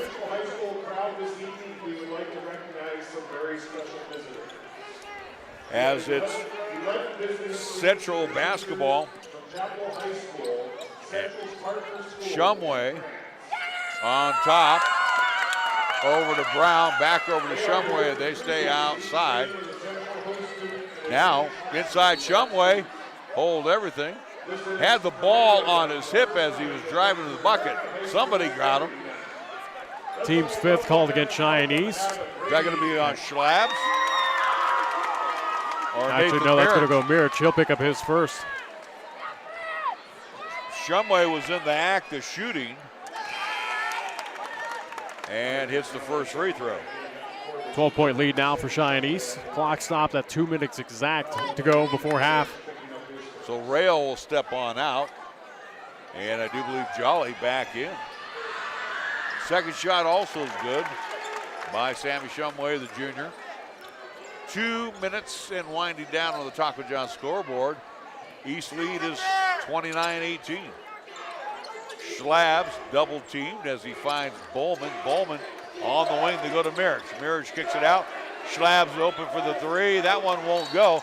Pushing off was Jolly, and Jolly with his jaw hitting the ground saying, "You got to be kidding me." So Team 6 whistled against Cheyenne East. Kaiser will pick up his second. Jackson will come back in. He's got 2 fouls as well. 1:42 left to go here in the quarter. Few players with foul trouble here for both sides. Again, 6 fouls apiece for Central and East. Good news for Central. They only got 1, those that have the fouls. 2 key performers, though, Jackson and Jolly, though, with 2. Sawyer on the high block. Gets it over to Shumway. Shumway drives in, puts it out the window, and good. Sammy Shumway with a big hoop. 29-20. Jackson finds Hayes. Hayes on a bounce. Far side to Schlabs in the corner. Mirich open for the three. Bang! And a Nathan Mirich trifecta. That is huge. First 3 points. This team has been unconscious from the land of 3. I think we'll get a bump foul called against Cheyenne East. They'll pick up their 7th. It's going to be on Hayes. Bonus time now for Cheyenne Central. 58.3 seconds ago. So, yeah, Hayes picking up the foul. That is his first. His first. Again, team 7th. Bonus time for the remainder of this half for Cheyenne Central. Sawyer, last time he was at the line, he missed the front side, connected on the back. Sawyer with 7 points here in the first half with under a minute to play, 58.3 seconds. Rusty Horsley kind of talking with the official on how can you call that a foul. They've been calling everything under the roof here. Sawyer misses the free throw and gobbled up by Bowman. Want to mention at halftime, again, extended halftime between, at least for this contest. So Schlabs on the far side as he gets it into the near court. Now to Jackson. Jackson works on Shumway, then underhands it back, flips it near center court to Schlabs. Schlabs back to Jackson with 32 seconds to go. Jackson keeping an eye on the clock. His pass is tipped, and then a late call called on Mason Tafoya. As that'll be the 7th whistle going against the Indians. Bonus time for Cheyenne East. Again, a play that killed about 20-some-odd seconds, 25.9 to go before half. So Tafoya picks up his second foul. Jolly comes back in, and looks like Rail also checks back in. So at the line, Schlabs shooting 1 and penalty. First shot is good. This has been a big first half for Garrett Schlabs. And again, 11 points for the senior here in the first half. But I think those 3 trays that he hit were just backbreakers for Central.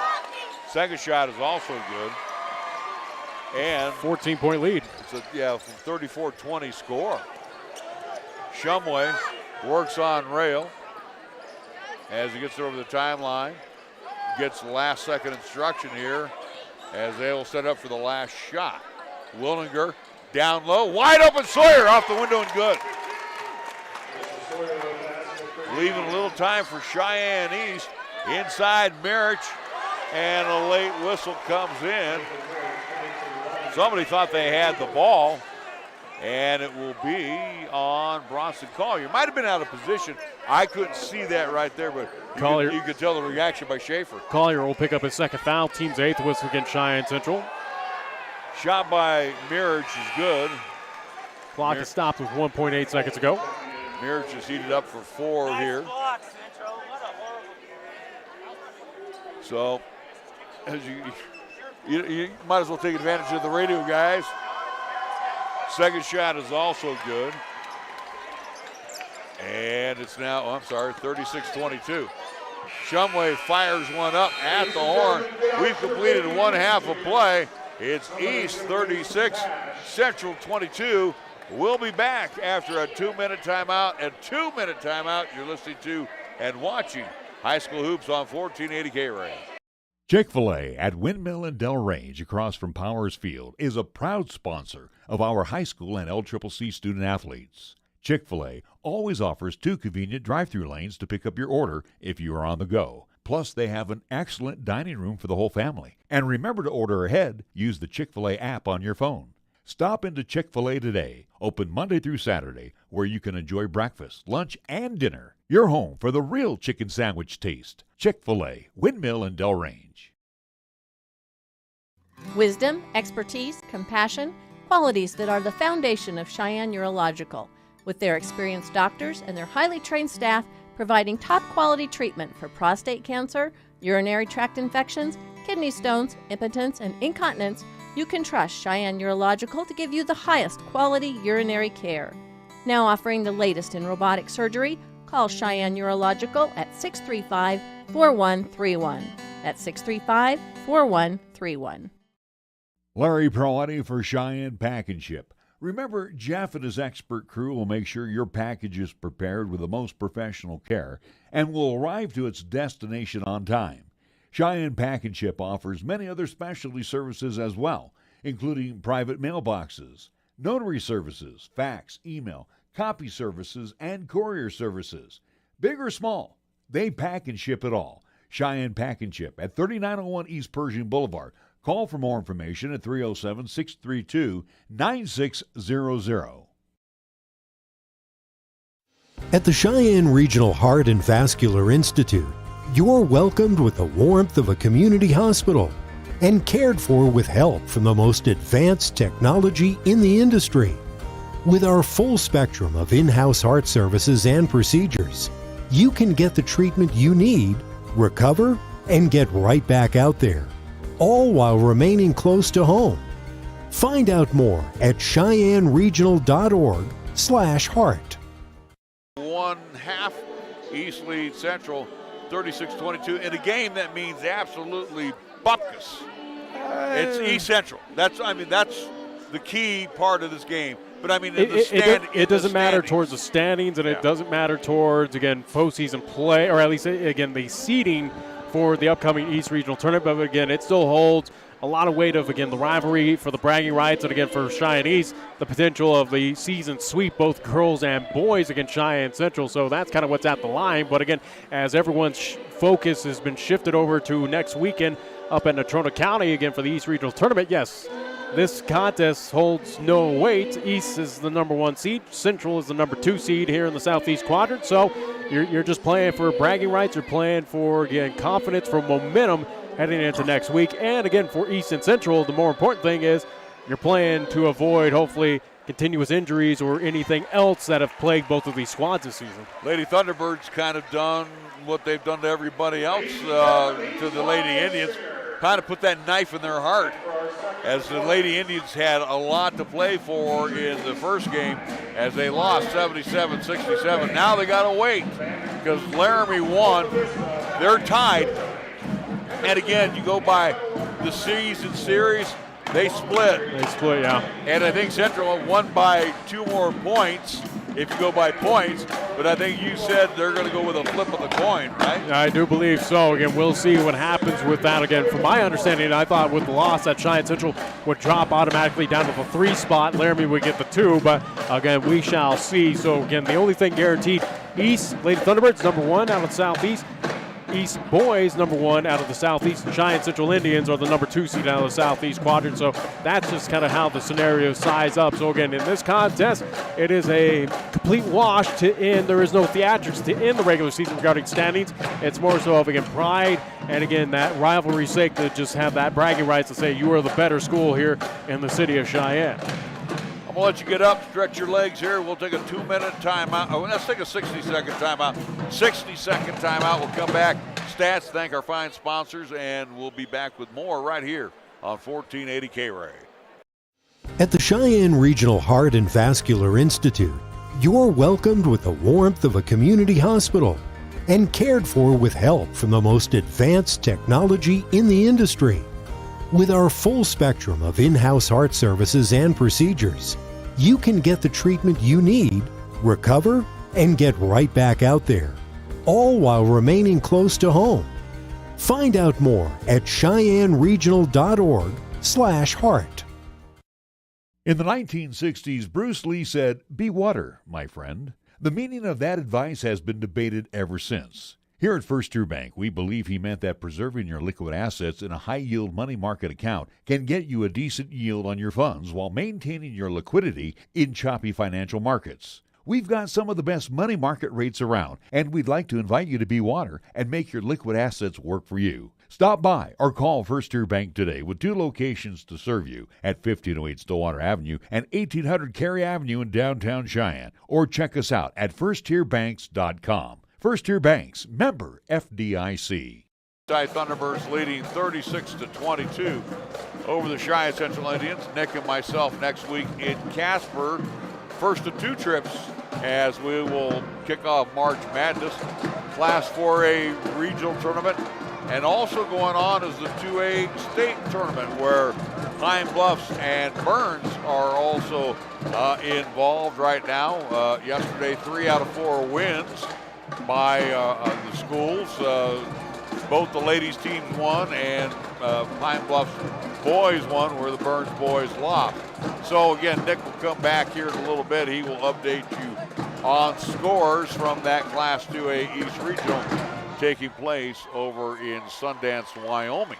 And again, too, we look forward to bringing you postseason action. Again, we always get some of our friends to jump on board and be part of that sponsorship. So again, if you would like to be part of the broadcast next week, as Nick mentioned, we can't show the video live stream, but we will be live streaming our vocals of each game. So again, do join us.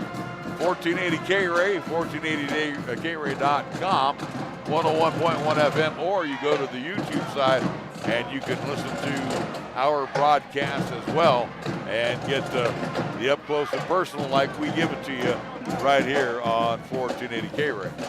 I do want to take this opportunity to say thank you to a great group of folks. Can't do these broadcasts without them. Whether we're at home, whether we're on the road, whether we'll be in Casper.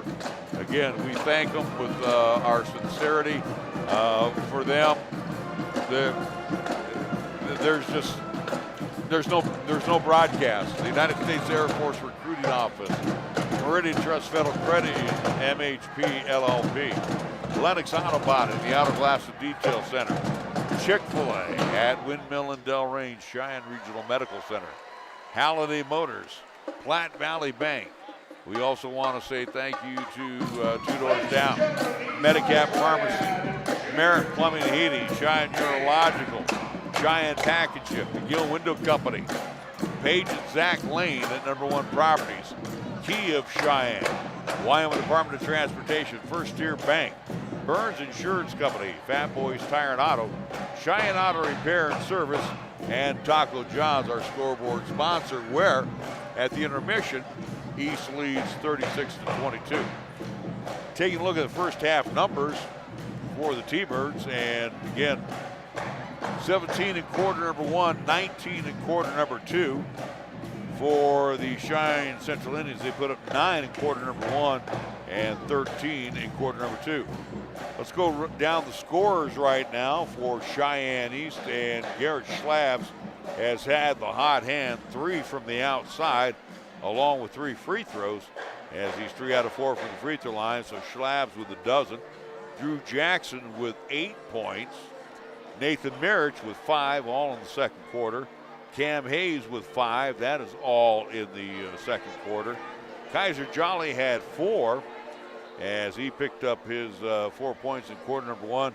And Brendan Bowman off the bench, who has 2 points. So again, 36 for East in the first half. For Cheyenne Central, the Indians, Sammy Shumway with 4. James Brown with 5. Joseph Sawyer, the hot hand thus far, with 9 points. 2 points for Zach Wilninger and 2 points off the bench for Marcus Dehoff for their 22 points. It's few and far between for Cheyenne Central as they trail by 14 to Cheyenne East. We'll be back after a 2-minute timeout. Nick will update us on some scores if he can find them. We'll be back after these words right here on 1480 KRAE. Visit Halliday Subaru in Cheyenne. At Halliday Subaru, you'll find one of the largest Subaru selections in Wyoming, always at low Halliday common sense prices, including the most popular Subaru models like Outback, Forester, and the Ascent. View lease and finance specials online at HallidaySubaru.com.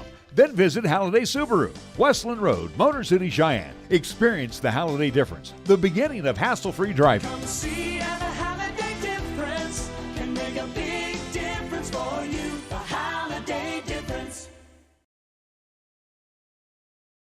For nearly 30 years, family-owned and operated Lennox Auto Body, along with the Auto Glass and Detail Center, has been serving our community with quality and customer satisfaction. It's a pretty simple drill. When you want it done right the first time, call Lennox Auto Body for an appointment at 307-634-6608. Lennox Auto Body at 1020 Dunn Avenue. And the Auto Glass and Detail Center. Remember, it's not clean until it's Lennox clean at 617 East Pershing Boulevard. Lennox Auto Body. No shortcuts, no compromise. Are you looking for a pharmacist who will actually take the time to talk to you?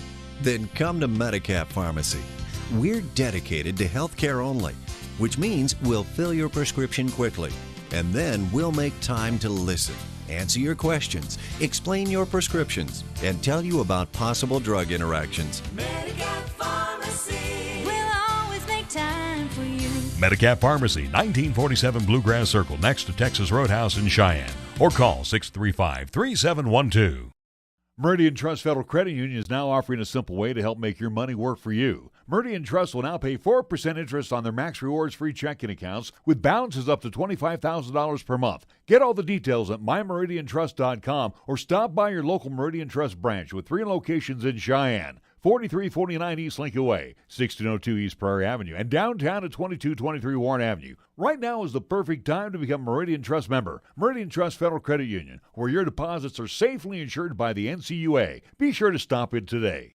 Nick, I know you've been looking feverishly for some scores, updates out of the Class 2A regionals that are going on at Sundance. Sundance and Moorcroft this weekend. Sundance and Moorcroft splitting time up there for the East Regional for Class 2A. So looking at some girls' scores from earlier today. All are final as of right now.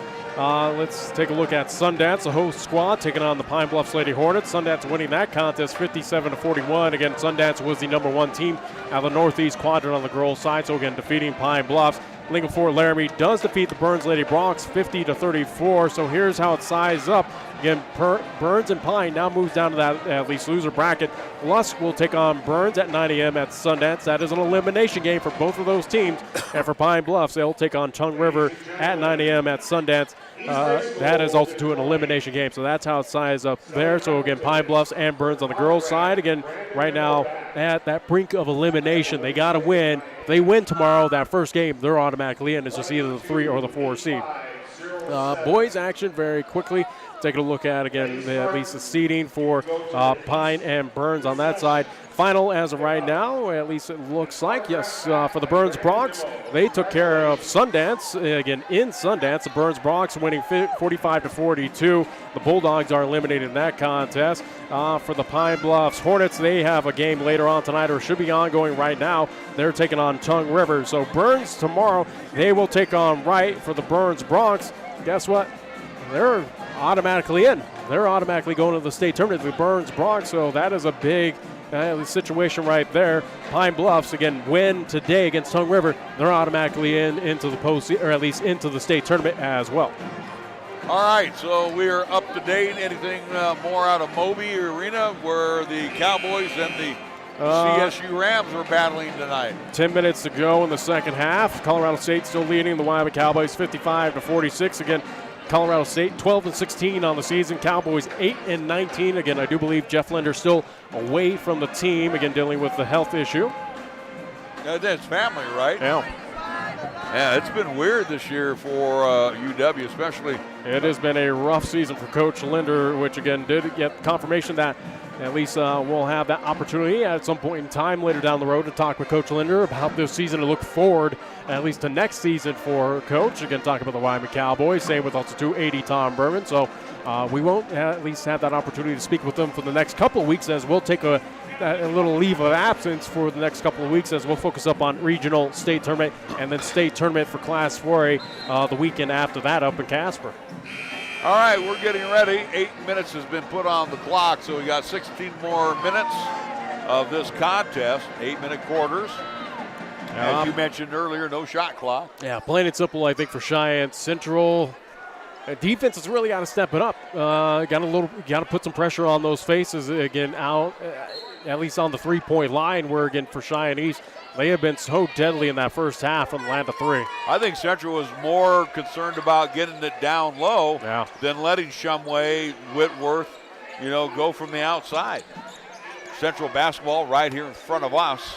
Across the way, Shumway will not take the three. Bounce it over to Sawyer on the wing. Takes it inside with a running right hand. Good.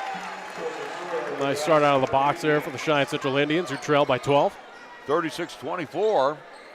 Again, nice possession. This game about pride for bragging rights. For Cheyenne East, a chance for the season sweep. Mirich for three. Had an open look at it. Squared. Couldn't get it to go. Matter of fact, the Clown's mouth burped it out.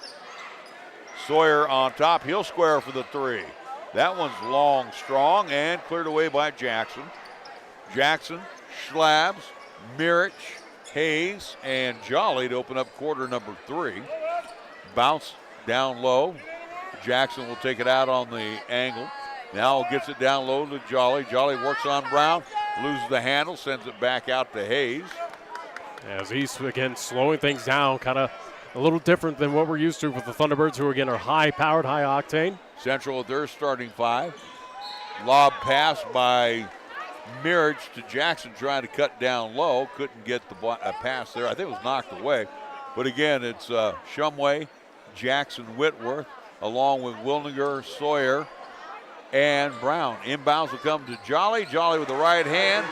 Had that step on Brown and puts it up and in. 38-24 advantage Cheyenne East here. The answer back by Cheyenne East. Wilninger, Shumway, Wilninger. Wilninger works on Jolly. Spin around, hold everything. He travels with it. As Jim Schaefer says, just shoot it. So on the turnover, East will get the basketball. Again, how many times we've seen this on the JUCO side where, again, team kind of gets within their own kind of mental state. So it's kind of afraid to take that shot. Schlabs, Jolly. Jolly, baseline jumper. That won't go. Cleared away by Sawyer. Sawyer into the hands of Shumway. Shumway to Wilninger. Wilninger now on the wing, sends it back out to Shumway. Shumway now will reload the offense over to Sawyer, far side. On top they go to Brown. Brown now to Shumway. Shumway on the angle. On top, Whitworth. Brown, far side. Indians being very patient. Gets a screen. Pulls up from 15. Goes just a little short off the front of the rim. Pulled down by Jolly. Jolly quickly to Jackson, who's a flyer. And then we got a whistle inside. Will it be in the act of shooting? That'll be the question. It will be the first foul whistle against Cheyenne Central. And it looks like it will not be in the act of shooting. Shumway on the push. That should be his second. It will be his second. Jackson brings it into Hayes. Hayes over to Schlabs. Schlabs, Jackson. East dares you to start running with them. You notice that? They can slow it down with the best of them, but they are more dangerous when they're on the run. How about a lob down low and too much for Kaiser Jolly? And Jolly came down a little awkward. We saw him already kind of come down weird against, was it the Camels? Yeah, it was against Campbell County. I think Kaiser Jolly will be okay, though. He'll take a seat, though. Brendan Bowman will come in, so you'll trade 6'6" for 6 foot. So Central gets a little bit bigger. And East will get a little bit more quick. Yeah. Again, the improvement by Brendan Bowman throughout the course of the year has been phenomenal. Brown drives inside, and do we have the charge on Brown? I think we do. Second whistle going against Central High Indians as Brown will pick up his second. So for the Cheyenne Central Indians, they score the first 2 points, and that's all they've scored this quarter. About 3 minutes, 10 seconds of play. East has only scored a pair as well. At this point in time, it's pretty much been all Cheyenne East in this ball game. Cheyenne East is just playing more of, well, let's just go through the basics here. And then a reach in on Shumway. As he'll pick up a quick third one right there. Teams are called against Cheyenne Central. So that becomes an issue. Jolly heads back in. He'll come in for Hayes. 4:38 to go here in the third quarter. Inbounds will come to Jolly, in and out of his hands. He saves it into the hands of Shumway. Shumway wants to go all the way with it, and he does, off the window and gun. Sammy Shumway puts Central down 38-26. Mirich sends it back to Schlabs, now to Mirich. Mirich on the angle. Try to get it down low. Jackson fade away, baseline jumper. That's no good. Rebound pulled down by Jolly. Blocked by Brown. Into the hands of Shumway. Here come the Indians. Sawyer on the far side. He dribbles around. He gets double teamed as he terminates the dribble. In and out of the hands of Wildinger. Quickly, Schlabs, Jackson. He will kiss it off the window and good. Boy, you want to talk about a 4-point turnaround right there. And showing off the speed right there on the inside drive. Extends the lead out for Cheyenne East. Shumway, far side. On top now to Whitworth. Whitworth, near side. Sawyer on top. They go to Brown. Brown wanting to get inside. Kicks it back out. Whitworth, Sawyer, Wildinger. Wildinger on the angle. On top, Shumway. Squares for the three. Bang! And a Sammy Shumway tray. That's a way for Cheyenne Central to get healthy in a big way. 40-29. Again, Cheyenne East in no real rush here. They're just killing time. Yeah, 3 minutes and 10 seconds to go on the Taco John scoreboard. They see that open lane, they'll take it. And give credit to them of being patient to look for that open opportunity. Jackson squares for the three and banks it home. Are you kidding me? This team has been unbelievable tonight from land of three. I love shots like that. And Jackson looks over to the Central crowd and goes, hey, no problem. No problemo, right? See. Sawyer hands it back to Shumway.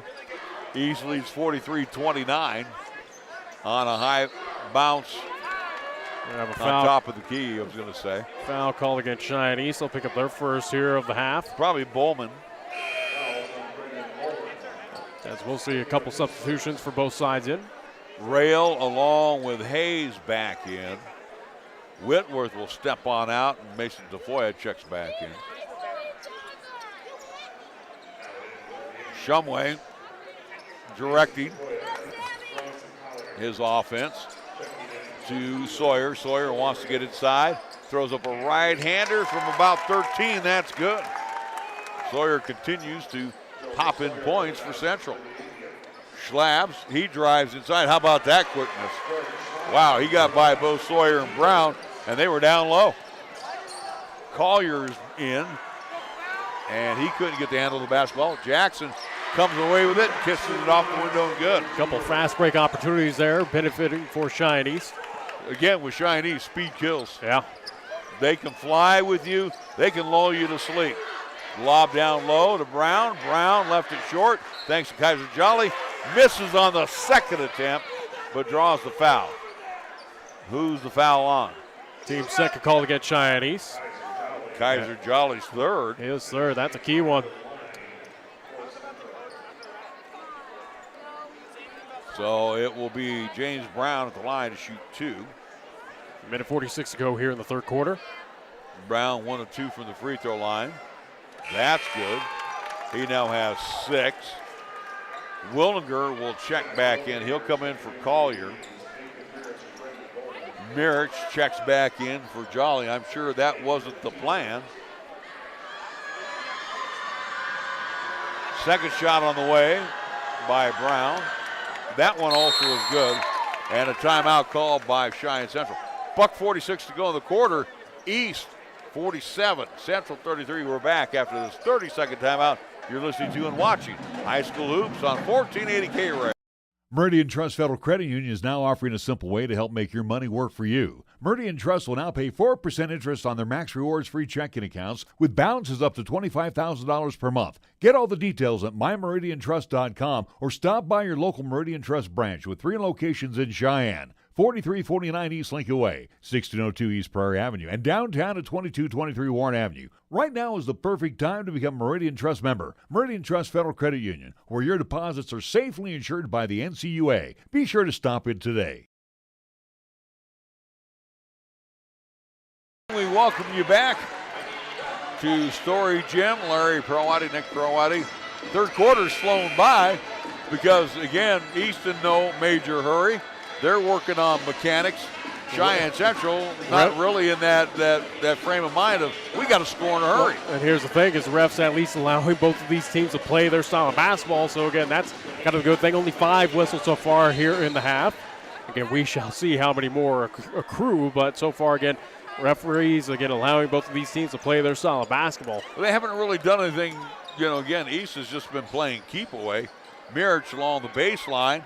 He'll put it up and in on the assist. East is finding the open lanes on the inside now. Schlabs with the assist. And then they try to lob it down low for Brown. Schlabs will end up with it, and he kicks it back to Hayes. Hayes now to Mirich. Now to Cam. Cam off the window and good. And again, here comes that speed of Cheyenne East. That quick strike offense that is making Cheyenne Central pay. 51-33 our score. So Sawyer down low. They'll get it to Brown. He leaves it short off the front of the iron. Jackson pushing it down in a hurry to Bowman. He tried to dump it back, but Tafoya comes away with it. 3-on-1 as they try to do a little lob. Tried to be fancy, and Sawyer miscommunicated with Brown. And that does not make Coach Schaefer very happy. Now, Schlabs will hold it for 1 with a 51-33 score. 25 seconds to go here before the end of the third. And a double dribble on Schlabs because Shumway never touched the ball. Surprisingly, the other official that was on the play didn't make that call. No comment about the officiating crew. 51-33 advantage Cheyenne East. Again, like I say, these are not. We won't see him up in Natrona. We won't see him at Casper Natrona, and we won't see him at state tournament. That's for sure. Shumway, top of the key, far side to Brown. Brown with their left hand, right hand, and then they're going to call an offensive foul on Brown again, even though was still moving. Was it Jackson? Jackson was still moving in the lane. Fourth whistle going against Cheyenne Central. Third against James Brown. Absolutely unbelievable call. So Brown picks up the foul. Did Jackson get it? Yes! From half court. How about a little Steph Curry? Steve Jackson. Amazing. And we got that one on film. 54-33 our score. We'll be back for the final 8 minutes after a 30-second timeout. You're listening to and watching High School Hoops on 1480 KRAE. If you own a home or property, you have at some time experienced a systems failure, always at the worst possible time. If that happens to you, just call Merritt Plumbing and Heating at 638-0749. Randy Merritt has over 35 years experience of plumbing and heating service. Merritt Plumbing and Heating and their entire crew have one mission: to provide homeowners and businesses throughout Southeast Wyoming with reliable, affordable, and honest services. For plumbing and heating, commit this name to memory: Merritt Plumbing and Heating. Online at merrittplumbingandheating.com. We come back. Jackson from half court. Amazing. But again, we're used to it with Steph Curry, right? I mean, Curry, it's like he does that in his sleep, that he hits all these half court. He's definitely encouraged the various levels underneath yes, him, again, from collegiate to JUCO to high school, that, again, trying to pull off those trick shots. But either way, it was phenomenal. It goes in. And now you got a 21-point lead in favor of Cheyenne East with 8 minutes to go. This one's kind of gotten out of hand. It's gotten out of hand, and again, right now it looks like Cheyenne East might come away with the season sweep for both the girls and boys. And you're looking at the East Thunderbirds right now. They're just working on mechanics and being very patient because, again, you know, they control the whole game here. And a lob down low for Jolly, and Jolly will draw the foul on Brown. That'll be the fifth called against Cheyenne Central for James Brown. That'll be his fourth. Yeah. So that's going to force Collier probably back in. Jim Schaefer not happy with kind of the letdown Cheyenne Central has shown here in this contest. Jolly walks in the lane, kind of lost the handle, but again, you got Wilninger and Brown, and Brown's being careful. He's got this the fourth foul just moments ago. Again, Cheyenne East looking to pick up their 19th victory of the regular season. We're just underway in quarter four. East, the number one team in the Class 4A Wild Preps poll. Cheyenne Central coming in this contest number 5 in the Wild Preps poll. Whitworth on top to Wilninger, far side they go to Shumway. And again, I'm Central. I got to start launching. I'm sorry. And again, you're also killing a lot of time with trying to set up the offense. Sawyer, who's had the hot hand from about 8, can't get it to go. And guess what? The ever-lovely frustration foul after missing the shot. So Sawyer, believe it or not, only has his first foul. Team 6 called against Cheyenne Central, however. So for the T-Birds, again, Central backs off the defense. And Schlabs just takes his time, gets it to Jackson. Now he'll push it over center court. Far side, Schlabs high on top. They go to Jolly. Back to Jackson for 3. Can't get that one to go. Skying for the rebound is Brown. Quickly to Shumway. Shumway gets past Jackson. Dumps it down low. Hold everything. And yet another charge as Hayes takes that charge from Shumway. 7th whistle called against Cheyenne Central. Bonus time for Cheyenne East. Obviously, again, an offensive foul does not mean, as Coach Schaefer, Coach Schaefer not too happy. Yeah. And again, that's has his 4th foul. Shumway does. Schaefer kind of backs off on the official. Official's kind of like, well, I had to call it. Wilninger knocks away the pass, but it ends up in the hands of Mirich. In the corner, far side, they go to Hayes. Little give and go. Hayes misses the reverse layup. Jolly's there to pick up the rebound. Out to the corner to Mirich for 3. He can't get it to go. Brown skies for the board. Comes away with it quickly into the hands of Sawyer. Sawyer to Shumway across the way. Shumway firing Sawyer. Near side. Again, they're attacking the zone to our left here, Nick. Brown back to Sawyer. 6 minutes ago here in the 4th. Again, nobody wants to chuck from the outside except for Brown. Bang! He'll hit it from the JUCO line. And JB hits, makes it 54-36. Again, those lines that, again, play a lot of mind games out there. Again, with LCCC calling Story Gym home. Jackson in the corner. Mirich is going to chuck right back and shoots an air ball, and that goes off the chin of Hayes and goes out. So Bowman comes back in. He'll check in for Jolly. Again, don't know if Kaiser's night is done or not. Again, Rusty Horsley playing to win it, don't get me wrong. But again, too, he's got an 18-point advantage. And a marked difference between the last time we saw these two teams meet up again. It was a difference of a free-throw shot that, again, got Cheyenne East a victory. Now Cheyenne East up big. Sawyer to Whitworth. On top, they go to Shumway. Shumway can't get the three off. Whitworth, bad pass. Luckily, Shumway is there to pick it up, misses the shot from long range, and Hayes comes away with it. Boy, that was almost disaster for the Tribe. Thunderbirds in no rush here. Yeah, they take their time, under 5 minutes to play. So Schlabs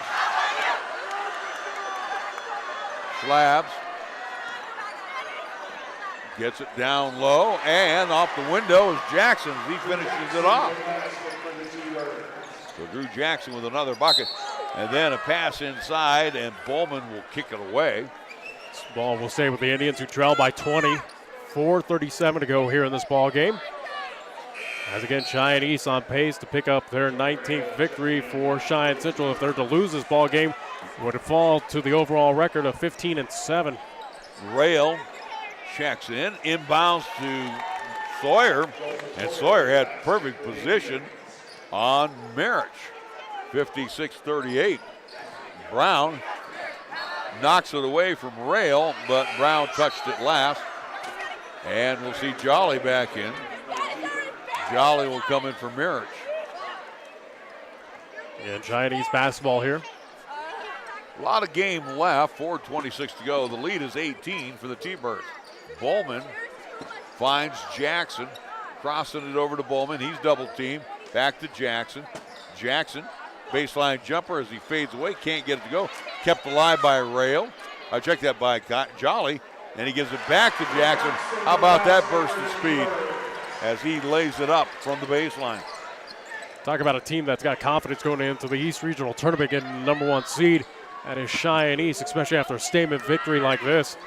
Oh, I think for Cheyenne East, and unfortunately Colton McAnally, who hurt, I think his wrist, Nick, against Cheyenne South, may not be a part of it, but I think this is the team that's going to go all the way.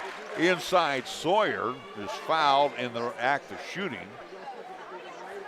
Foul will be on Hayes. Third whistle going against Cheyenne East. And we'll have a timeout called by Coach Schaefer. 58-38 our score, 3:41 to go. We'll be back after a 60-second timeout.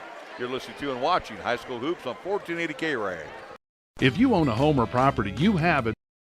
MHP is a certified public accounting and consulting firm located in Bow, Cheyenne, and Fort Collins, offering accounting, tax, and consulting services to businesses, not-for-profit, government, and individual clients. MHP takes pride in their commitment to providing close, personal attention to their clients. They also continue to invest time and resources in continuing education, state-of-the-art computer technology, and valuing their relationships with you. MHP is a proud supporter of local and UW athletics. MHP, 314 West 18th Street, or call 634-2151.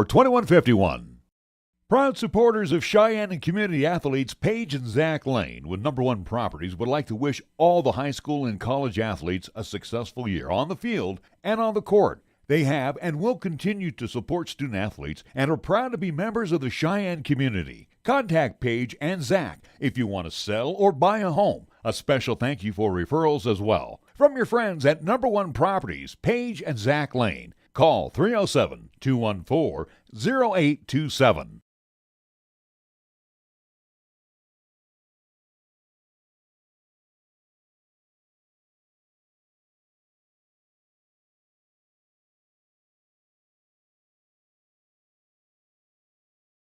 At the line to shoot two. First shot is good for Joseph. Central outscoring East here in the quarter. 6-4, but not getting any closer. Second shot on the way also is good. Sawyer with some big numbers tonight, but needs a little help from his friends. For Cheyenne Central to get back in this ball game, big defensive stop needed right here. 18-point lead for Cheyenne East. And the T-Birds right now are in no major hurry. Bowman to Jolly. He'll fire it back out on top to Schlabs. Schlabs over to Bowman. They'll just play keep away. Jackson will take the shot. Can't get it to go off the back of the iron. Shumway amongst the tall timber comes down with the rebound. Shumway into the near court. On the angle. On top they go to Sawyer. Again, they got to start launching some threes. Brown on top. Sawyer near side. As they get to Brown. Got to get going here with the offense. Wildinger for three. That one won't go. Rebound pulled down by Sawyer. Puts it up and in. Killed a lot of time off that clock, but again, at least came away with points. 58-42 with 2:40 to go. Shumway steals the basketball, and he'll lay it off the window and good. And we got a whistle. Timeout called by Cheyenne East. 2:37 to go, 58-44. We'll be back after this 30-second timeout. You're listening to and watching High School Hoops on 1480 KRAE. Tired of choosing between spending and saving? Platte Valley Bank can help you take care of everything without missing anything. Managing your money can seem overwhelming. PV Budget helps you evaluate your spending, set savings goals, and create a budget that's easy to follow. Look for the PV Budget tool next time you log on to your online or mobile banking account. Take charge of your money and get your financial life on track. Platte Valley Bank, you belong here. Platte Valley Bank, member FDIC. Proietti along with Nick Proietti. Hey, the Ward Tribe down by 14. It's 58-44. Making a little charge, but again, not a lot of tick-tocks left on the clock. Yeah, again, 2:37 remains here in this ball game. For Cheyenne Central, sizing up timeout situation. Only one remaining for them, 4 for Cheyenne East. Again, foul situation as well, too. East is in the bonus, and Cheyenne Central, again, they're 4 fouls away from getting in that bonus. So, again, key factor here for Cheyenne Central is you got a little offensive momentum. Got to get these defensive stops here. And the timeout again to regroup and get, let's circle the wagons. Central now with backcourt pressure. They'll get it back to Mirich. Mirich who triggered it in. Mirich, his pass is tipped but ends up in the hands of Jackson. Now Jackson's going to fly. And then he'll play keep away with Mirich. Mirich over to Schlabs on the far side with 2:23 to go on the Taco John scoreboard. Hayes back to Schlabs. Back to Hayes. Hayes tried to drive along the baseline. That was cut off by Sawyer. Now they'll send it back out. Schlabs again in no hurry. 2:10 to go, so they've already burned about 20 seconds off the clock. Jackson puts on the break, sends it out to Mirich. Mirich will bypass on the three, and more clock being burned. Mirich, Jackson. Central playing man-on-man, Nick. And here's the benefit for Cheyenne East, or the hindrance of, again, no shot clock. Shumway comes away with the ball. Nice job by Sammy. Sammy quickly over to Sawyer. Sawyer loses it inside. No, it's on the floor. Jackson ties up with Wildinger. And let's see who the ball is going to be out to. Should be out to Cheyenne Central with 1:40 to go. As again, arrow in favor of the Indians. So $1:40 to go. It will be Sawyer inbounding it to Shumway. Shumway down low to Sawyer. Sawyer throws up a hook, and that one rimmed out. And then tapped off the Hayes and into Jolly's hands quickly down court. Jackson will get it down to Schlabs. He'll kiss it off the window, and he'll have the and one. The foul will be on the Indians. I think it's going to be a Wildinger or Whitworth. Looks like Whitworth will pick it up. Team's 8th whistled against the Indians. I think we can write this one now in favor of the Cheyenne Central Indians. Hold everything. Again, there's supposed to be a potential sub, or at least timeout called by, not sure what's going on here. Again, So- there was a horn as the shot was going off. Well, they didn't bring in. Yeah, The they were shot was supposed- missed, yeah. right? The shot was missed. Again, horn was at least blown before that shot, which again was alluding to again a sub for Cheyenne Central. Now they should bring in DeHoff. Now, all right, now they're getting it underway. So Marcus DeHoff in, the 6'1" junior. Surprised they're not adding at least time on the clock after again that mishap. $1:24 left to go. Shumway finds Brown in the corner. Back on top to go to Shumway. Drives inside, dumps it down low. Sawyer off the glass and good. And Joe Sawyer again with another big hoop. 60-46 advantage Cheyenne East against Cheyenne Central. If they so choose, going to have one timeout to go. Mirich with Whitworth on him. Sends it back out to Hayes. And again, a foul. A couple of fouls. No more fouls really for Central to give. Team's ninth right there, Yeah. call against the Indians. Sawyer second. I was looking at the number there and I said, wait a minute, Central doesn't have any to give. So Hayes will go to the line. He'll be shooting one and maybe one. Jackson Whitworth will come on out. And Tafoya shot by Hayes is good. Again, this is an Eastside team as of last season. Again, got to that state championship game, lost to Thunder Basin. Looking to avenge that loss, come away with championship hardware again. Second shot is no good as well, is no good as he gets 1 out of 2. Under a minute to play. Sawyer trying to drive inside, loses the basketball. Saved by Schlabs to Jackson. And then a grab by Dehoff. Dehoff, smart foul. And those are the type of fouls you got to make. It's 2-on-1 if he doesn't stop them. 10th whistle going against Cheyenne Central. So again, double bonus for Cheyenne East as it is pretty much ball game for the Eastside Thunderbirds as they will get the season sweep, both boys and girls. And again, we'll pick up their 19th victory. Second foul on Dehoff. First free throw no good by Jackson. As we'll see a fresh set come on in for Cheyenne East. We'll see Angelo Lohnert. We'll see Kale Listman. Also, we'll see Joey Rail back on the floor. And we'll see Renton Jensen, a 5'11" junior. Listman also a junior. Second shot on the way by Jackson. That one misses and cleared away by Dehoff. 61-46 our score with 40 seconds to go. Driving along the baseline, leaving it short. Here's Shumway coming back and putting it up and in is Joe Sawyer.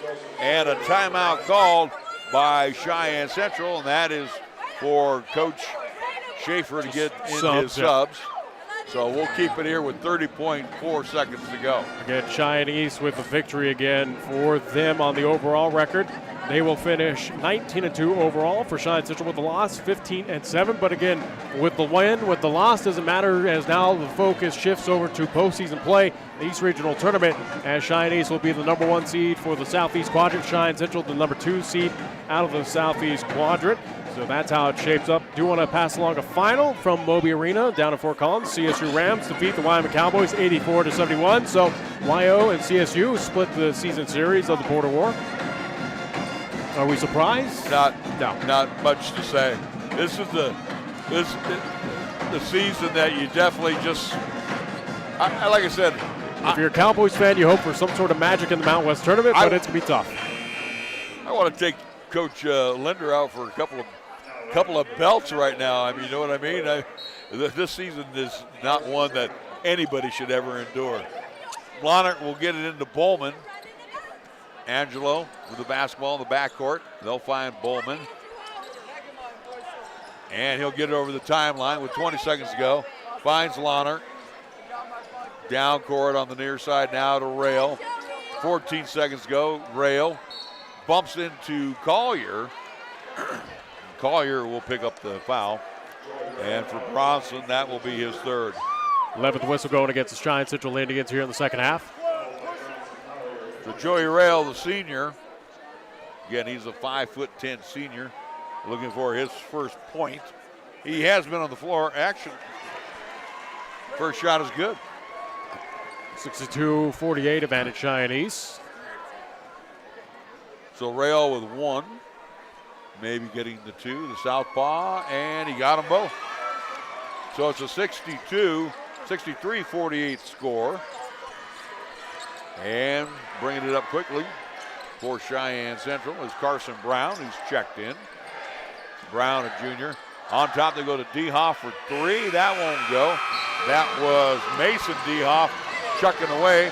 Final score, East wins 63-48. 63-48 the final score. Thunderbirds getting the sweep, both girls and boys. And again, running through the conference, perfect this season. We'll be back after a 2-minute timeout. A 2-minute timeout you're listening to and watching High School Hoops on 1480 KRAE. 17 years, and we're still striving to offer you the best value in a new vehicle. I'm AJ Miller here at Kia of Cheyenne. Come by and see the new 2023 Kia Sportage. 3 models and 7 trims available with powerful engine options, premium interiors, and on-demand tech features. Kia gives you more with an industry-leading warranty and roadside assistance from over 17,000 providers.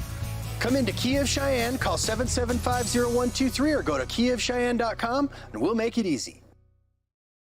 With 6 crunchy beef tacos plus a pound of potato olays, our 6-pack in a pound is perfect for date night, movie night, 1,000-piece puzzle night, camping, tailgates, or any day that ends in Y. Get $2 off the 6-pack in a pound, only from Taco John's. Each of us comes with a different story, a different way of looking at the world. So whatever it is that makes you different will make all the difference. I'm General C.Q. Brown Jr. Come join us.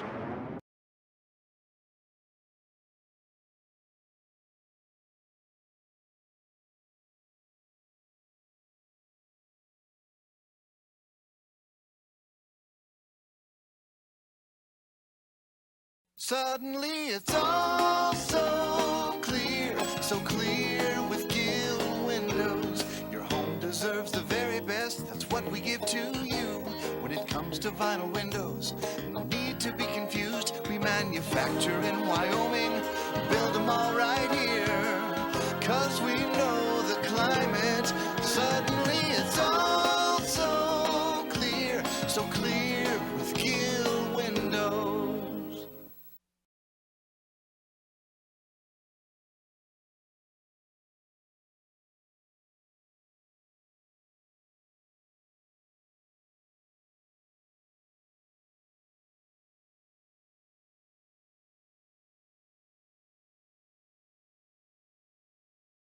Larry Proietti back courtside along with Nick Proietti. Long night. Central Indians again getting beat not once but twice, girls and boys.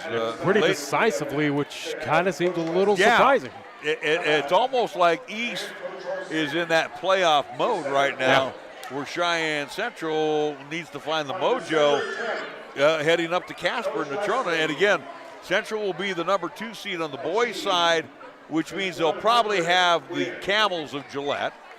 And on the girls' side, it'll be Cheyenne Central not knowing whether they're 1 or 2, right, Nick? I mean, it's just 2 or 3. That's all going to hinge here after play tonight, right? Yeah, I do believe so, or at least we'll know by the weekend's time. So, again, that's just kind of how things set up, at least coming up for the weekend. So. And you definitely want, especially with Cheyenne Central, you definitely want to be in that number 2 hole. Yeah. Because if I'm not mistaken, in number 3 right now is the Lady Bronx or Sheridan. Yeah. You want to stay away from again, let's be Gillette honest. And Thunder. Let's be honest again with the entire Northeast quadrant. Again, you don't really want to face a whole lot of those opponents, including, again, the host team that is Natrona County. Again, the Lady Phillies or Mustangs still gave a run for their money, at least to a lot of these Southeast quadrant teams. So, again, it's something that in the first round, we've seen upsets aplenty. Nothing is guaranteed. Should East on both the boys and girls side take down or take care of business, again, whoever they face out of that 4 seed of the Northeast quadrant? Yeah, but we've seen stranger things happen before, especially when that ball game is up in Casper, Wyoming. So, again, we'll see what happens with the situation. Again, for South, we know they will be the 4 seed on both the boys and girls side. Central boys, number 2 seed. The Central girls are, again, the only question mark, which, again, will be decided by Sunday time. Well, and again, as you look at the upcoming playoffs right now, this East High Thunderbird team, talk about overcoming a serious injury. Yeah. Again, Golder McAnally, who's been a 3-year starter for Rusty Horsley, going down against Cheyenne South early in the conference campaign at South. And again, for McAnally, who again has committed to play baseball at the University of Utah, they basically shut him down for the rest of the season. And Cam Hayes, who came off the bench as that number 6 guy, severely weakened the bench because, again, Bowman hadn't had a lot of time, Rail hadn't had a lot of time, but I will say Brendan Bowman now coming off has really amped up his game. And right now Rusty Horsley has no problem calling in number 10 to come in there and bail things out. Yeah, again, we'll see how the situation is for Cheyenne Central. Again, the boys, again, they've both come over, again, big-time injuries to big-time players, as, again, they're starting to figure things out. So, again, we'll see how things shape up, again, with the East Regional Tournament starting up next Thursday night, or at least Thursday day, I should say, all day up there at Casper. And the good news, too, for Cheyenne Central is we got the word earlier this evening, Chase Talich has been working a little 5-on-5 drill, so will he be ready to go by conference tournament? Who knows? We'll see. Well, at least get a few minutes here and there for Cheyenne Central. Speaking of Central, they lose 63-48. They scored 9 in the first quarter, 13 quarter 2, 11 quarter 3, 15 quarter 4. And again, the scoring absolutely falls off considerably. 21 points for Joseph Sawyer tonight, 12 points for James Brown, 11 points for Sammy Shumway. Who else scored? Zach Willinger had 2. Yep. And coming off the bench, Mason Tafoya had 2. That's it. Done, toast. Again, kind of a quiet night, it felt like, with Bronson Collier, again, where we saw with him the past Saturday against Cheyenne South. But, again, good to see Willinger back on the court, again, at least healthy. Same with Jackson Whitworth, who, again, both of them fighting a bug throughout this week. And finally, for the Cheyenne Thunderbirds, 17 in quarter 1, 19 in quarter 2, 18 in quarter 3, and they came back with only 9 in quarter 4. But I think they were just ready to, just milk the clock and get out of here. Yeah. For the East High Thunderbirds, they're led by Drew Jackson's 22 points, 16 for Garrett Schlabs, 8 for Cam Hayes, 7 for Nathan Marriage, half dozen for Kaiser Jolly, Joey Rail off the bench for 2, and 2 points off the bench for Brendan Bowman. So again, East number 1 seed, Central number 2 seed boys, East number 1 seed girls, Central will either 2 or 3 know tomorrow. Yeah, either 2 or 3. So we'll know those matchups.